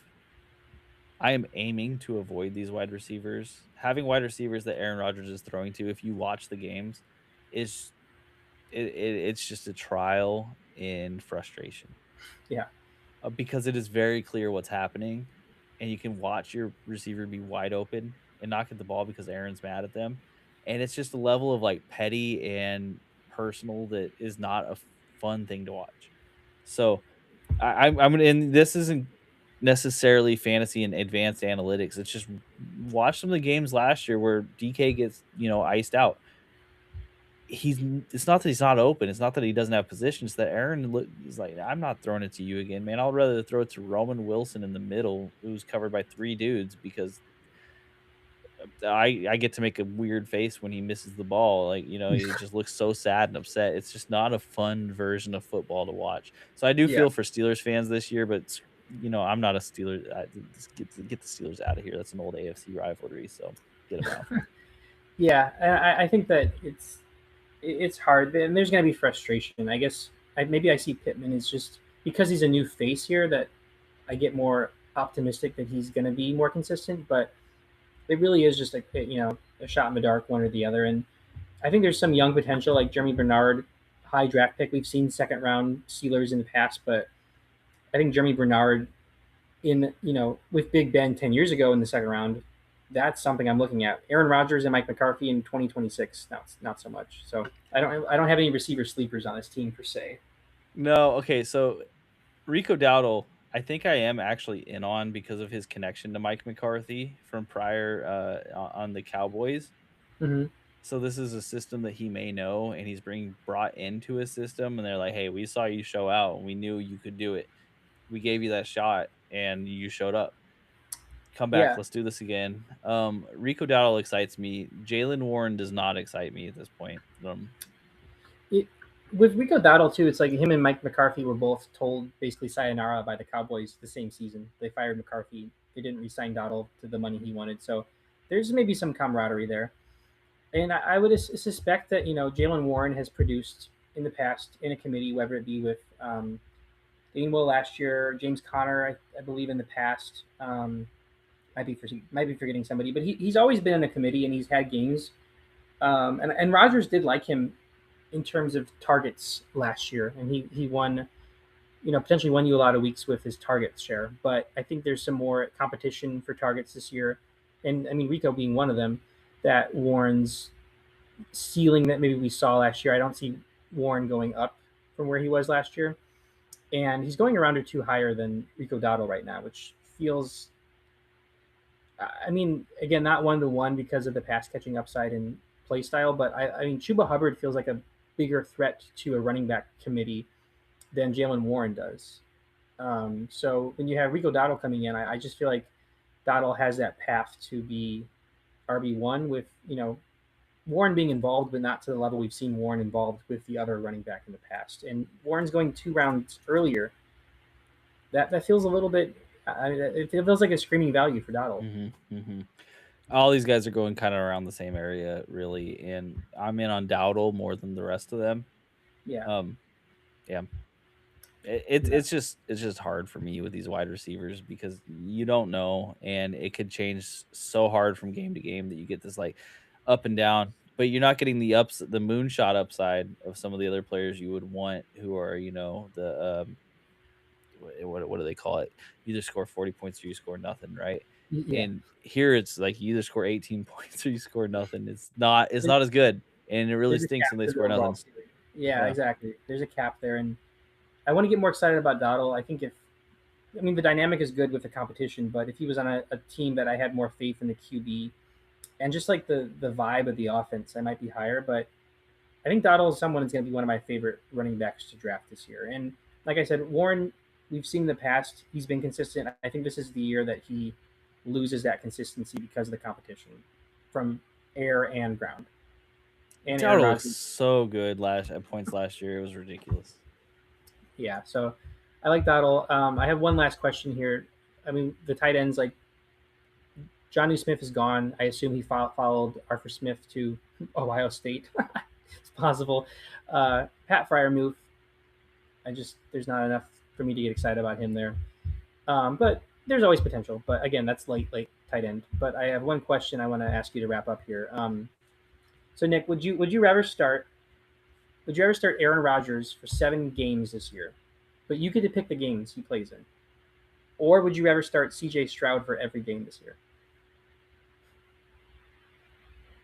I I think it's CJ Stroud for every game this year. Oh my Yeah, I have no faith that Aaron Rodgers isn't going to hit that ceiling that he already kind of hit lightly, but he's going to hit it all the way where his arm just can't make the throws because his arm strength has still been there. God. Mm-hmm. He's 45, dude. We don't. It just doesn't happen. Like I don't. Like Aaron Rodgers, his heart doesn't look like he's in it, and it hasn't for like 3 years. Yeah, pretty much. I make some decisions just based on watching people, and this is one of those decisions. Like CJ Stroud, even when he stinks, at least looks like he cares about the game. Yeah. Aaron Rodgers, even when he's doing great, looks like he hates it. Like he doesn't want to be there. He's like, I would rather be washing cars on the side of the street. These guys are so stupid. Oh my god, you're all so dumb. That's what his And inner monologue sounds like. That voice too. he's like, turn off all the lights. I need my darkness. That was Anyway, uh, anyway, though, moving on from the Steelers, we got the Ravens up next. So another big change up. We can kind of throw out last year, but I do want to mention the stats last year because at least a lot of the same players. Beautiful Raven, by the way. A lot of the it's got a same nice players little are still flower. here. So last year they were second in rushing yards and 28th in passing yards. And now, of course, this is with Lamar being injured for quite a few games, so a little wonky. But that's a big gap. That's a run first team if I've ever seen one. That's a huge gap, particularly because they finished 11th in points. So despite being so anemic in their passing yardage, they still were one of the better offenses in the league because their run game was so good. Um, and a lot of these players are still here, but they have a whole new regime. So Harbaugh is left for New York. They bring in Jesse Minter from the Los Angeles Chargers. He is, of course, a disciple of John Harbaugh's brother from both Michigan and the Chargers, that being Jim Harbaugh. So he's a defensive guy. He has had a lot of success in the past with the Chargers. He's won a championship with Michigan. So I think he's a really solid head coach hire. Him and Clint Kubiak were like my 1A, 1B, like best rookie head coaches to be hired. So I like his fit on the Ravens. Um, and I'll mention the defensive coordinator first because this is curious. So they bring in Anthony Weaver from the Dolphins. He spent 2 years as a defensive coordinator on the Dolphins, but he was also assistant head coach on the Ravens the 2 years before that. But that was a completely different regime. So just kind of an interesting hire. Like he was with Harbaugh for years, but then Harbaugh is not there. But I assume this is Minter's defense because he's proven in the past many times, and Weaver's just there for consistency. But the offensive coordinator hire gives me some pause here. It's Declan Doyle, who was the Bears' offensive coordinator last year. And obviously, the Bears were amazing last year. I don't have to talk about that. But he didn't call the plays. That was Ben Johnson's offense. And now he's coming to a team that had one of the best offenses in the league last year, lost their longtime offensive coordinator as a head coach. We'll talk about Todd Monken. But this is a very, very, very unproven offensive coordinator. He's my age. He has never called plays for an NFL offense before, and now he's doing it with one of the supposedly, on paper, best offenses in the league. This is a very strange hire. I don't know. I don't know if this is because of full faith in Ben Johnson and like Ben Johnson starting his own coaching tree. I'm just very. I was very fascinated by this hire and what it means for this team. I mean, this could be really great or just like really disastrous. And I would guess it's because of Ben Johnson and what he did, because I think that so Eric DeCosta, the snake in the grass GM that they have Mm. over there, and as a Raiders fan, I hope you'll understand why Yeah. I just despise this person. Um, he he needed some really good things to happen for him after fumbling a lot of different things. Like he's had a really great roster on paper for a minute, Mm-hmm. but it keeps falling apart because there's no depth. The depth just doesn't exist in the way it is. He can't figure out how to draft a pass catcher that's not a tight end that's forever old at this point. And even when he figure out the one that looks okay, they blow it for him. He's just stuck in the past. And this is the no, I can be the voice of the future. I can show you who's next. This is who it's gonna be. It's gonna be Declan Doyle, and he's gonna be the It's most a amazing moonshot thing. offensive. Yeah. Yeah, exactly. And I think Eric is probably the GM that is probably on the hot seat in a lot of different ways. Yeah. He's been there since 2019, and they just really haven't accomplished what they should be, what they should have at this time with MVP caliber quarterback play and defense that went from okay to pretty terrible over this time. I Yeah. It think makes sense to me. I think that like all of these choices were based on the GM needing to show that he still is relevant and understands this game. And I think that unfortunately for me, I agree with you. I don't think that this is the right move at offensive coordinator because you bring in Jesse Minter, who is just a defensive guy. Yeah. He is a full on defensive guy. And you give him someone who's never really done this before, you're putting too much. Lamar's going to have his way with this team. Yeah. And I don't know that that's the right choice to make. It hasn't been in the past where you let the players make all the decisions. It doesn't really work out. And I think that's what's going to happen here is on the offense, Lamar's going to be able to just boss everybody around. Yeah. He's the consistent piece there. I Mm-hmm. mean, Doyle, like he not only does he. I mean, so there's we'll talk about this, but like he his previous experience between being the in name only in a way offensive coordinator for the Bears is he's been a tight ends coach. And this team lost Isaiah Likely. They just have Mark Andrews. So it's not even like he's coming into a scheme where they're so tight end heavy, but that's their focus. It's a weird fit. Yeah, and I've heard tight end coach described as someone who knows both the offensive line structure and the receiving room structure, but Mm-hmm. I think that might just be someone coping a little bit. It's Um, just because that's what a tight end does. It doesn't yeah, mean that they know the ins and outs. exactly. It's like that's still a different role. It's still a different thing. Like, Yeah, yeah, you have to know a little bit of both, but you're not really in depth for either of them.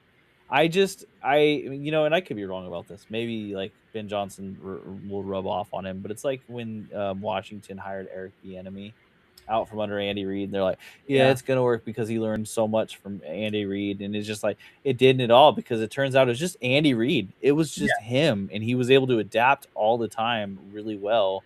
And when you get this guy who's like, well, I'm trying to bring over that system, and I think I'm doing it okay. He's not adapting. He's No, just like he's an iteration without a basis. exactly. And And there's yeah, you get what I'm saying. yeah, just not even in the lack. Even if he had experience in like other ways, but he's my age, so it's not like he's been around like behind the scenes for a long time and like learned in other ways. It's just been Ben Johnson. So it gives me a lot of pause. Basically, is what I'm saying for this offense as a whole, and I think I can say that because the offense is pretty consistent from last year. The big piece they lost was Tyler Lindenbaum to the Raiders. Um, so the offensive line, they lost quite a few pieces, including some starters. They lost Lindenbaum, Daniel Falele, and they brought in some replacements, but none that were like had as many starts or as a starting caliber as those two guys on the O line. So with a run first team, that's a sign of a problem, perhaps. Besides that, consistency, we have Lamar Jackson back. We have Snoop Huntley as the backup quarterback. Derrick Henry returns for, I think, his age 32, 33 season. Justice Hill is still there. They added a fifth round rookie out of Clemson. Um, and then the receiving team, they took some shots and like some upside, but they're all rookies. So they have Zay Flowers back. They have Rashad Bateman back. And they've drafted a couple rookies in the third and fourth round out of USC in Indiana, Jacoby Lane and Elijah Surratt. But they didn't bring any I mean, not that the Ravens should always bring in this veteran receiver, but like they didn't bring any proven talent to fill out their receiving core. It's running back of Zay Flowers again. So I guess I'll start off by asking though. Obviously, there's a lot of unknowns about this offense, but assuming there's going to be some changes, do we think it's going to be a more pass-heavy Lamar year, or are they going to stick with their run-first identity? And I guess my main question here is starting with the pass-heavy Lamar year. Is there a receiver that stands out to you that you would like? And is it Zay Flowers, or is it nobody? I sigh deep because I just a Ravens wide receiver is the hardest thing in the world to trust. Yeah. They are awful at drafting them. Yeah. They just can't figure that out. And when they bring them in, they're 8 years past over the hill. So, and based on what I just said about the offense being dictated by Lamar, I still do believe that. I think that it's going to be a pass-heavy year for that reason, because I think Lamar, he knows his strengths. He's really good at passing, by the way. Like, so there's not really necessarily a negative here. It's just he can't figure out, and I shouldn't say he can't. The offense for the Ravens doesn't have a consistent enough wide receiver to really make that alone win games. We saw that last year when the defense was bad. The offense couldn't click because people were just dropping the ball all the time. How many times did we say Isaiah Likely dropped the ball in the touchdown or in the end zone? I think it was 2 to 3 times where he had the ball in his hands and he dropped it for a go-ahead touchdown. Yeah. And so Mark Andrews, and I don't know where he's going. He might be going pretty early, and I hate that. And I don't really want him on my team. I don't think he's going very early. He's the piece here that actually piques my interest. Unfortunately. Yeah, he's 125 right now. Tight end 15. Look. Okay, Zay Flowers is going to do what Zay Flowers did. I think that's just who Zay Flowers is at this time. He has the ability to pop off, but he's just not consistent with it. So you're going to have this kind of like up and down with Zay Flowers where it's really frustrating to actually play him on your fantasy team. Because he's a great wide receiver, too, that has played the wide receiver one role for his entire career, basically. Mm-hmm. Yeah. I've been on Bateman. It's not happening. I don't think he actually really has the talent set to make it happen consistently. He's a wide receiver 3 that's consistently played the wide receiver 2 role his entire career. Yeah. Yeah, exactly. It is a good way to put it. So I'm just back on Mark Andrews as the guy who I want in this receiving room because at least I know he can score touchdowns, and I know how bad it's been sometimes. I'm not dumb, but I also know that I think he's the one who actually has the potential to do the thing. Isaiah Likely's gone. That's a huge piece. Like even if Likely was there, I would maybe like look at Andrews at that value, but with him gone, and then not bringing any, pass catching tight ends to replace him, that is a ample opportunity for Andrews. And I think with Zay Flowers, like you said, like we already kind of know what we have of him, and it's like very boomer bust, like some games, but never like that true wide receiver 1. And now he's going an average of wide receiver 18 with a very unproven offensive coordinator and a team that is just very revamped.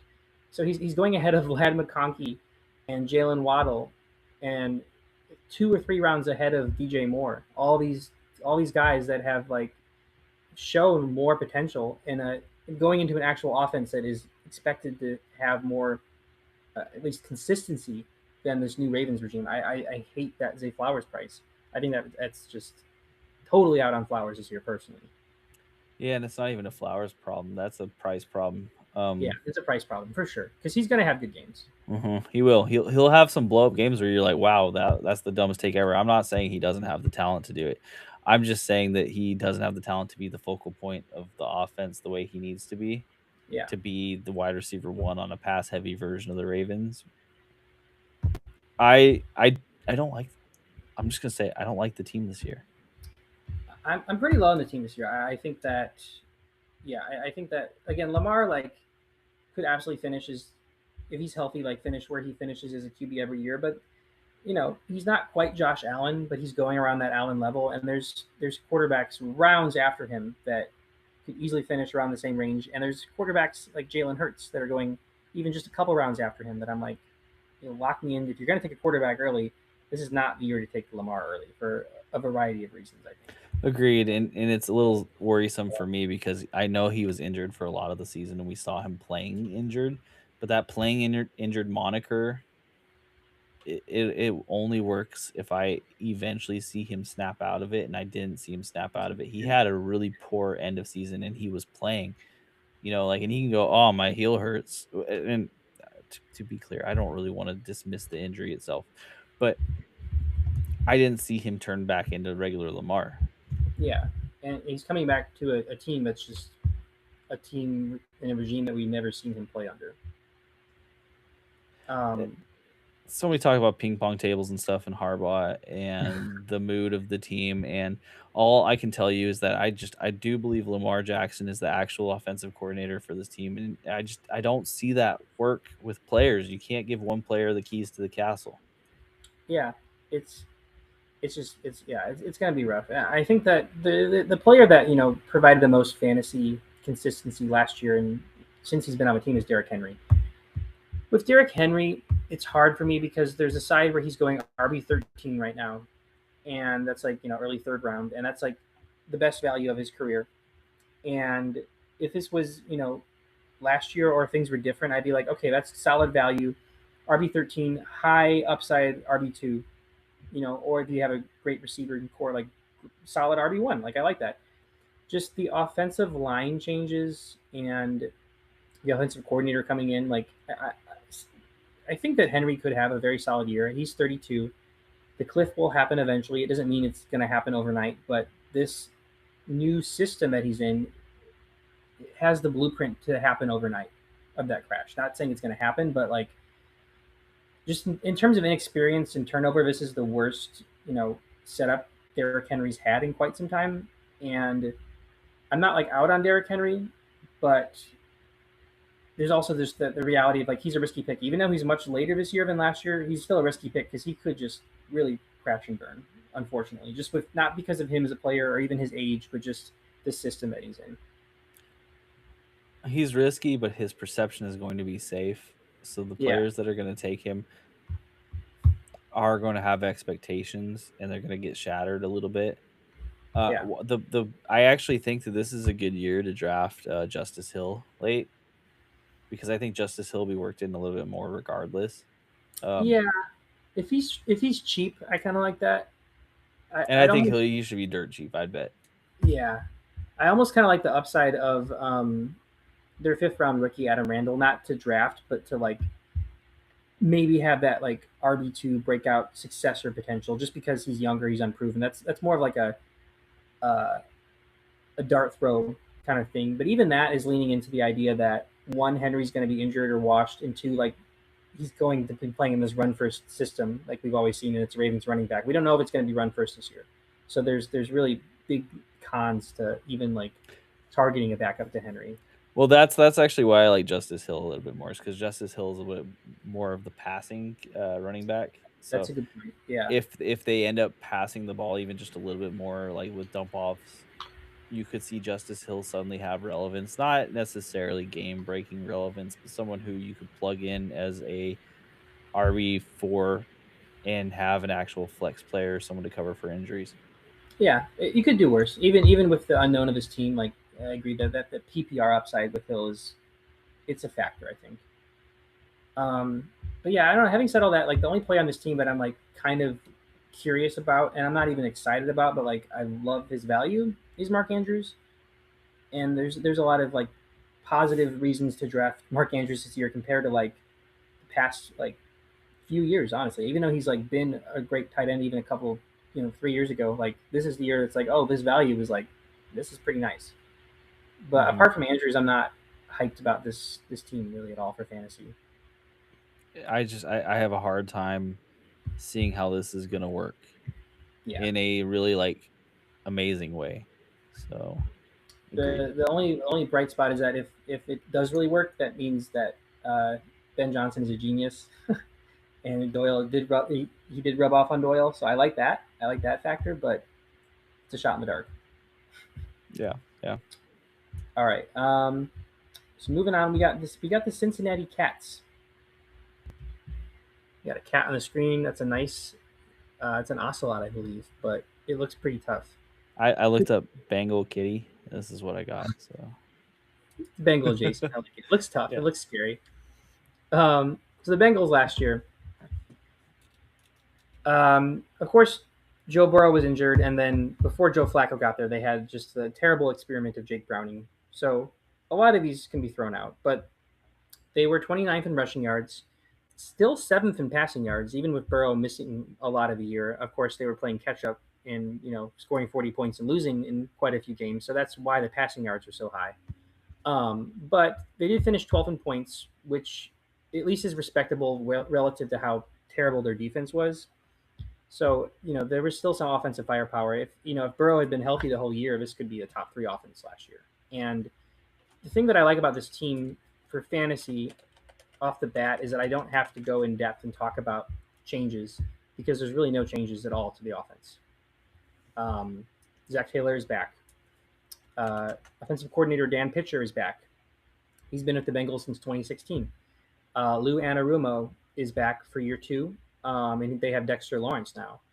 And they did lose Trey Hendrickson, but they brought in Boy Mafe, and they drafted Cassius Howell, who was a great college edge rusher out of Texas A&M with their first pick early in the second. So they did upgrade their defense. They saw that as a huge weakness last year, and there's consistency on the defense, and then there's additions. I mean, losing Hendrickson makes a difference, but they definitely made up for that, I think, and then some. And the consistency on offense is really like stark compared to what we saw with other teams, or surprising rather. We got Burrow back, Flacco backing him up, Chase Brown is back. Samaje Perine and second-year player Taj Brooks are there, but they didn't bring any competition for Chase Brown in. Jamar Chase is back. T. Higgins is back. Andre Iolasas is wide receiver 3. He's back. And they still don't have any startable tight ends, and they lost Noah Fant. So ignore the tight end piece of this. But this offense, like I think of in comparison to every team we've talked about, this might be the most consistent from last year. So assuming Burrow is healthy, and assuming that the defense does have an upgrade, what do we think about this team in terms of, I guess, specifically focusing on the defense? Because there's the plus of Burrow hopefully being healthy, everyone coming back, and then there's the potential minus of the defense actually getting quite a bit better and them not having to rely on that pass as much. Do you have any players that stand out to you as maybe being better than last year? I'll just say that. Better than last year. I mean, anyone who catches passes, honestly. We saw Chase Brown unlock himself at the end of last year. We saw him become exactly what everyone had hoped he would be. And if Burrow's in, Chase Brown is a slam dunk pick. Yeah, exactly. I think I was going to lean towards him as well. I mean, it's a very kind of obvious question because this is assuming Burrow is healthy and the offense is so similar to last year. But I think that if anyone was down on Chase last year because you maybe remember some of the games he had with Jake Browning, I would disregard that completely because even if Burrow isn't healthy, like 80-year-old Joe Flacco, age notwithstanding, like he did feed Jamar Chase and T. Higgins in games, and we didn't see a drop off from Burrow to Flacco. And when Burrow returned, like of course Burrow was great, the players were great, but we didn't see like a huge boost with Burrow there. It was just maybe more consistent, but like Jamar Chase was still producing at the spot you drafted him at with Flacco there. So that gets me excited. T. Higgins is one that worries me a little bit more out of this receiver core, and that is not necessarily because of the team itself, but it's the concussions that he's had. Hmm. So same reason we're not out, but worried about the Olave on the Saints. T. Higgins now should have kind of that same baked in worry because he got, I think, 2 concussions pretty back to back last year, and he could be one away from missing a whole lot of time. Yeah, that's a good point. He does have that concussion injury history, which is a bit more tricky to obviously like predict because it doesn't affect his physical play style. But I think that we've seen Higgins miss time each year with a variety of injuries, kind of similar to Burrow. There's not like a consistent thing that affects his game, but like it's always a possibility. I'm lower on Higgins this year just because of where he's going relative to like I can wait a little bit later and get Lad McConkey, or wait 2, 3 rounds later and get DJ Moore or Mike Evans, and I see them finishing around the same spot as Higgins, if not possibly higher. So I mean I think Higgins is going to have that consistent, you know, huge games and like pretty solid floor games, and I see that repeating. But like he's not like going to have his breakout year relative to the people going after him. But Chase, I'm all in on Chase this year. I'm all in on both Chases on this team as well. And one thing I will say that might be underrated is Chase Brown last year kind of stepped into a role of a leader in a lot of different ways. Like he came and said the things that needed to be said at the right times that I think everyone agreed with, except for the players he's calling out. When he called out the defense for selling games and really like giving up on the team, even though they were coming back, he's like the offense didn't blow this game. We came back and we got ahead like 3 different times, and every single time we did, the defense gave up a quick touchdown. He's like, we can't play that way. We can't do it. He was very honest and he was very open about it. And I know the defense probably got mad at him, but I think everyone on that offense was like, yeah, dude, thank you for saying it because this is the truth, Yeah, and we saw that with our eyes. If you watch the game, like it was the offense was able to come back. So I'm right back in on Chase Brown. Me too. Jamar Chase has all the talent in the gosh darn world. So yeah, Chase Brown, I think that he, if you would looked at the sample size of his early like Jake Browning era in the beginning of the year, like he was just terrible pick. But he was I want to say like a top 5 running back in the stretch where Burrow was healthy in December.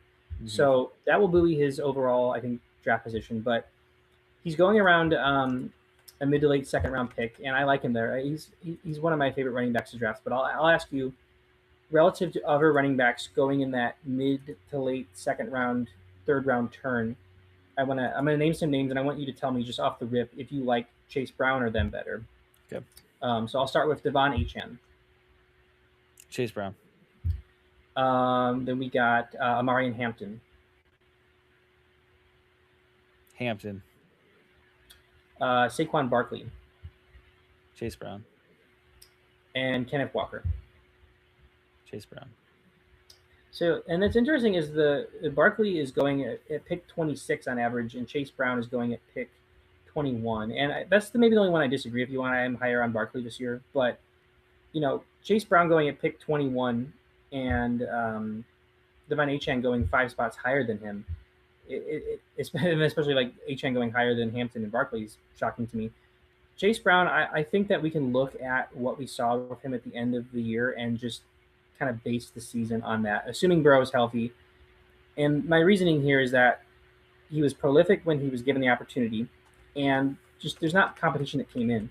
I mean, I know you were excited about Zach Moss last year, but even with Zach Moss not producing, they didn't try it again this year. It's just Samaje Perine, who might have some games, and then an unproven Taj Brooks. So they are treating Chase Brown as that bell cow, and even if they run the ball less than other teams, like he also catches quite a bit of passes. So I think Chase Brown's a really, really solid pick this year. Yeah, I think like after roughly around like week 8, he had almost 1,100 scrimmage yards and 10 touchdowns alone. After week 8. Yeah, that's after week 8. So like if he would have had the opportunity to put it up that whole season, it could have been really different. And of course, it is worth mentioning Joe Flacco is on the roster. So you have Joe Burrow. So if Joe Burrow gets hurt again, Joe Flacco just is there. He doesn't have to be traded for. There's no weird in between. He can just come out and be like, okay, we're back. I remember this. Let's go. And I mean, that safety on this team is huge for me. Like if I'm at that point in the mid second and I need a running back, or if that's the way my team is working out, or even if it's not, I think Chase Brown's a pick that I'm okay with making. Yeah, I think so. I think I really like him this year, and I think that I mean, I mentioned the running backs that he's going around, but like also like he's going like uh, relative to AJ Brown, he's going like uh, 7 picks after AJ Brown. So I'm just gonna leave it at that. Yeah, we'll talk about the draft strategy a little bit later. This one will be interesting, I think. Yeah. The last thing I'm going to mention, and this kind of contradicts what I said if you don't read into it, but one of the stupidest picks I think you can make in fantasy this year, and I've seen other people mention this, but it hasn't been reflected in ADP. One of the stupidest picks you can make is Joe Burrow at quarterback 4, because first of all, like taking a quarterback early is risky, but I think he's one of the riskiest quarterbacks you can take early, and the fact that he's going higher than Jaden Daniels or Jalen Hurts or like all the prolific quarterbacks rounds after him is really absurd. I get that Burrow has great games. He's got a great receiving core. He could drop 40 points back to back weeks, and that wouldn't shock me. But even without the injury history, like there's so much risk. If you're taking a quarterback early like that, even like Lamar, I understand more because of his rushing upside. If you're taking a quarterback that early, you want to draft one that is prolific week after week, which Burrow can be, but is also consistent, like a Josh Allen or a Jalen Hurts for most of last year and in the past. Like Burrow, that's just really bad early quarterback pick in my opinion. Yeah, and this is where the upgraded defense would hurt. Yeah. Because you were banking on Joe Burrow having to score 6 touchdowns to win a game for them. And if he suddenly only has to score 4, they're only going to score 4. Teams don't run up the score. There's no reason. No. So No. And if the defense is better, they're not going to have to do that. They're not going to drop 40 and lose. Exactly. Like that's not something that they have to do. When we saw Joe Burrow as a really prolific fantasy quarterback, it was dropping 40 and still losing because it's 44-40. Yeah. So yeah, Burrow I just think is a really bad pick. I get being excited about this offense, but if you're excited about this, like look at Justin Herbert. Even we were lower on Justin Herbert, like take him 5 rounds later. Like it's kind of a no-brainer. All right, so we really are in the home stretch here because I think breezing for the Browns. I think there's some players on the Browns, and we have on the screen here. Supposedly Brownie the Elf. He looks like a Batman villain, and this is terrifying. But this is what the Browns have been reduced to. They're edge lords now, based on who's on their team. I hate that. Oh, it's bad. It's bad. That's that. Yeah, I mean, I looked for silly images for everyone else. I just pulled up the avatar for the Browns. That's what they're promoting. Deshaun Watson is their quarterback, so that fits. They're probably like, can you draw the nicest looking guy you possibly can, Deshaun? Like the person who you think looks like the most nice person in the world, who's the most upstanding. And he's like, yeah, it's like the Joker, but an elf. Terrible. The Browns and so the Browns. I was going to say we can probably go through this fast because this is a team where, as bad as the offense could be, this is more like a sleeper team because there's so many options and there's nothing exciting about this offense at all. So there's some sleeper picks here maybe, but it's chaotic. I'll just say we do have maybe a glimmer of hope because we have an offensive coordinator coming in, Todd Monken from the Ravens. He was OC of the Ravens for the past 3 years when the Ravens' run game has been prolific. So, little spoiler, there's a piece of this I might like with Monken being the head coach for the run game purely.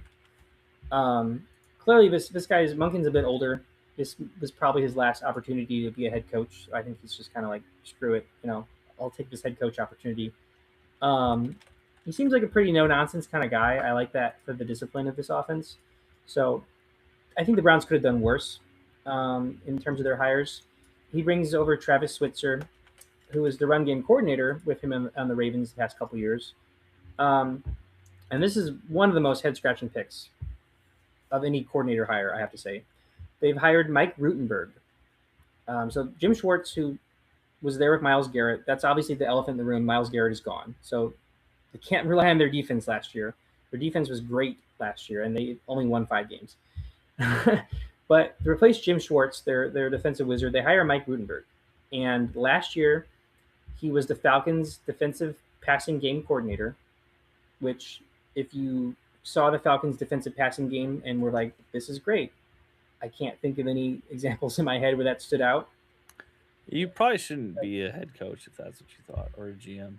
Well, and okay, and that was what he was just last year. But his experience before that, he had 4 years of this to prove himself. Before that, he had 4 years as the linebackers coach on the Jets.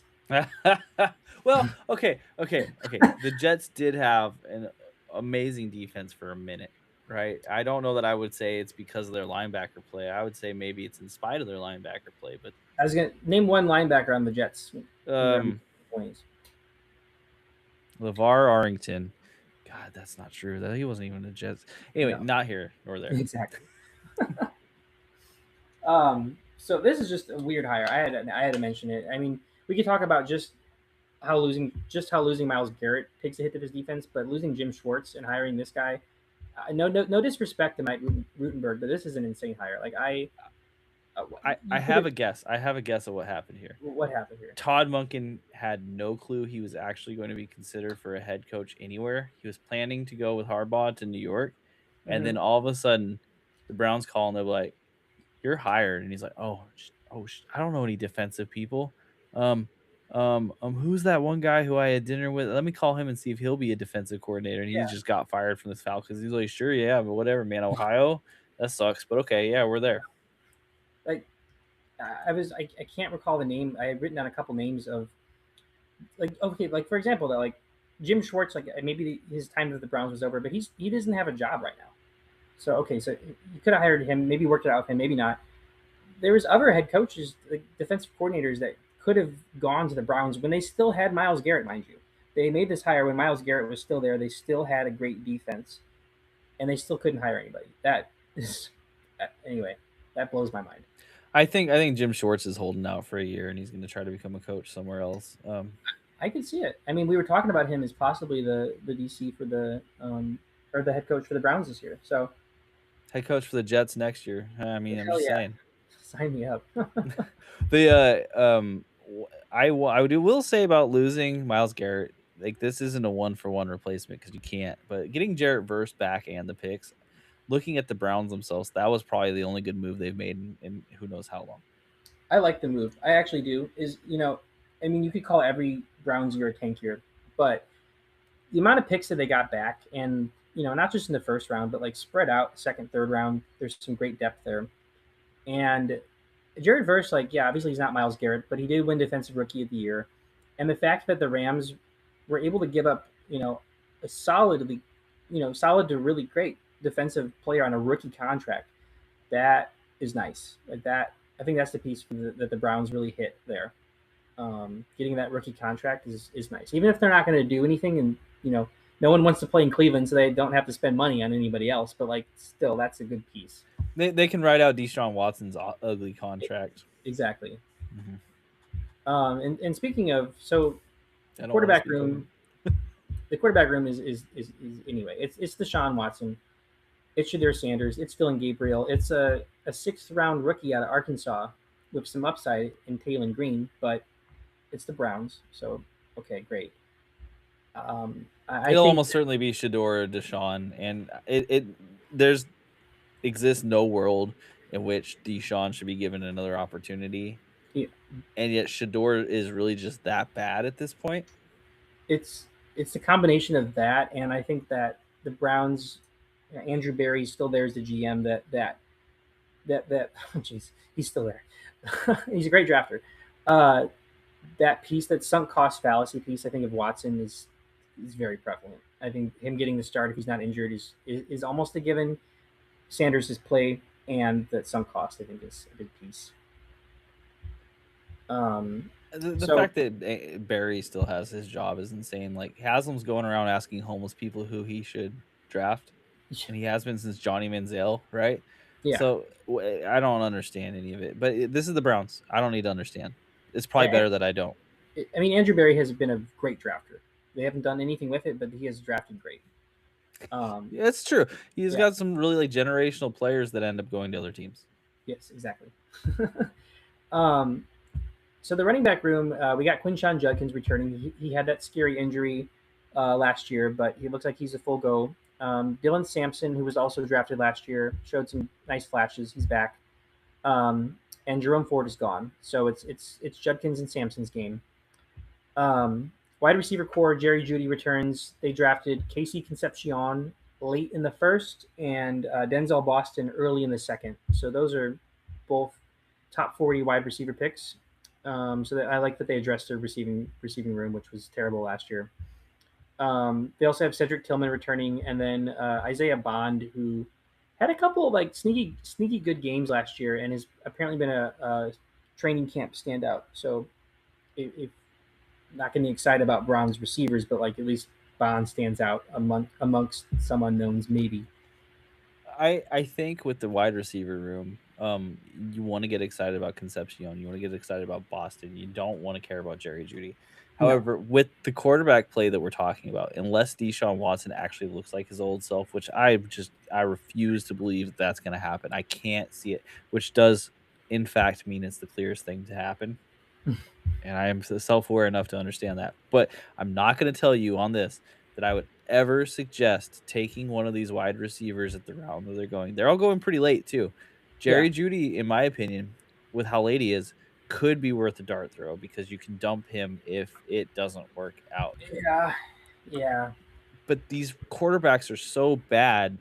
I don't think that a rookie coming in and learning a new system with a quarterback that can't throw them the ball where they need to go, especially someone like Concepcion who is fast, it's just not gonna. I can't see it working. There's just It, almost no way for me. they're all going on Fantasy Pros. They're all going wide receiver 53 down to wide receiver the starters down to wide receiver 61. Yeah. So they're all valued pretty similar. I've seen Judy go higher on other places. Um, Dart throws like they exist for a reason. Pick your poison, but I like the approach of watching the waiver the first couple weeks and picking one of the rookies up who stands out the most. Taking a shot there. If it's your last pick and somehow Boston or Concepcion is there, or the very end of your draft towards there, sure. But be ready to move on fast if this offense doesn't show anything within the first few weeks, which it very well might not. And I mean, I could eat my words. Like Concepcion could be like, um, I mean, I guess Brian Thomas had Peterson then, but like there's been receivers that have shown up and had great stats on teams that are terrible. But the trick here is that Concepcion and Boston were drafted 1A, 1B. So the talent gap between them is not really there. And if one stands out over the other, it would be kind of surprising in the sense that like just in their draft profile, the talent gap isn't there. So like it's if they stand out, they're both going to stand out, but they're going to eat into each other's receptions. And if one stands out over the other, then that just doesn't make sense. I don't know. I hate this team. No, and Todd Monken, what wide receiver ones has he ever really like promoted into it in a significant way? Yeah, he's been a run guy, and that gets me like some interest in Quinshawn Judkins, just because he had some great games last year. But at least Judkins was able to rely on that Jim Schwartz defense to get the ball back and then get some opportunity. And he's not a big pass catcher. He's going RB21, and he could very well return value there, but he doesn't have that upside of most other second year running backs on better offenses that can catch passes. No, I had Quinshawn, and I watched a lot of these Brown games to watch Quinshawn last year. And what I will say is that he's got phenomenal talent, but he's going to have the exact same issues he had last year, Mm-hmm. regardless. Is that the defense is going to be able to key on him unless Deshaun or Shador can complete passes. I mean, it just wasn't even a thing last year, and I don't see any reason why it's going to be significantly better this year. Yeah, And once they key in on him, it's all just can he hit a home run or is he getting stuffed in the backfield? and I didn't even mention the fact that the Browns lost their entire O line this offseason. They, Yeah, they yeah, didn't. they've had significant people retire Yeah, or leave. yeah. So I mean, they did bring in some free agents, but all these free agents are from different teams. They've never played together, and they don't have the same upside of like. I mean, they were older, but like Joe Botino, incredible career. He's gone. Wyatt Teller, Jack Conklin. Of course, they were all older, but like they had that chemistry for years on the Browns. They're all gone. So this O line replacement, even though they did address it, it's not like the Bears last year addressing it by like trading for All Pro Joe Tooney. This is just a bunch of solid starters trying to mesh. Mhm. So that O line is going to take a hit. The defense took a huge hit. I'm not out on Judkins. I could see him returning value, but he's a risky pick. I need Judkins to slide like around, and then I'm in. I Yeah, don't want to take him where he's at. But if he slides, I think I'm in. I do. There is a world in which Dylan Sampson has value. yeah, He's going in the no man's land, so it doesn't really matter. I think he is around 173, so there's yeah, nothing there. But I think I could see a world in which he will just PPR his way into okay yeah, points. I'm not saying good, but okay. Like he could be a player that you'll see his name pop up on someone's squad. yeah. And he like I had him a bit when Judkins was suspended, but then maybe Judkins missed a game. I forget exactly, but Sampson did have some moments, and he does catch passes, and he doesn't have Jerome Ford there to split touches with. So if Judkins were to go down last year, it's the Ford and Sampson show, but now it's just the Sampson show. So I like him as a handcuff, but he's not like a must draft kind of guy for me. But I like his talent. Now, Harold Fannin. Let's talk about him real quick because Harold Fannin is this player that is currently going late, and he won't be. I can almost guarantee you he's the sleeper tight end for every single person in the world, which means he's going to get buoyed up probably like Yeah, to the seventh, sixth round where there's a little bit more risk there. Harold Fannin yeah. had a pretty phenomenal year considering the team he was on and him being a rookie. And this is Todd Monken. Again, we were just talking about Todd Monken, and he has supported um, Mark Andrews, like another man we were just talking about in the Mhm. past, on his offense. And we've seen him rely pretty heavily on a tight end. Harold Fannin seems to be one that could be good. I like Fannin as a player, and I could be in on Fannin, but I do think with the amount of talk I've already heard about Fannin, he's going to end up too rich for my blood. That's where I'm at too. I mean, I like Fannin last year, and going in from Bowling Green, and that was one of my favorite takes I had that he actually showed up and produced like he did in college. And they also lost David Njoku, so that's something to get excited about. Of course, though, they did add in some rookie competition, but that doesn't inherently hurt him. But it is that price tag with that he's going around like the 6-7 turn now. Is tight end 6 or 7. So again, tight ends like there's only a few that are great, but there's other players I like in those rounds where he's going now that aren't tight ends that I would rather target. He could be prolific last year and he could build upon what he already did, but even more so than Judkins, but similar to Judkins, very risky at his price. Yeah, I think I'd be more willing to go in on Mark Andrews or Rondé Gadsden, who we talked about this, Yeah, episode than Fannin for his price. Like, it's not that I don't think he's talented and I don't think that he'll get there. I just the situation for the offense on this team is reliant on a bunch of, if I'm going to be really nice about it, I'm going to say unproven quarterbacks. And what I really mean to say is it's I don't want to say unskilled because that feels too mean. But if you gosh, put him man, in this they've been offense, bad. yeah, if they're in this offense, there's no disrespect to Todd Monken, but if they're just in the vibe of this team, they're unskilled. I almost feel like Todd Monken was hired because they knew Stefanski wanted to move on. Mm-hmm. And so they're like, okay, well, that's bad for the team to have a guy who's like 1 foot in, 1 foot out. Get rid of Yeah. him. Monken has no other opportunities to be a head coach. I know he'll go all in on it, but also this is transition. We Oh yeah. need to get out of the Deshaun Watson contract. We need to get into a new era, and Todd Monken might totally just tank this thing all the way through. Um, and that's really disrespectful to Todd Monken, I know, but also it's just the way it feels. I am very negative on this Browns team, and I think almost all of the drafters are as well.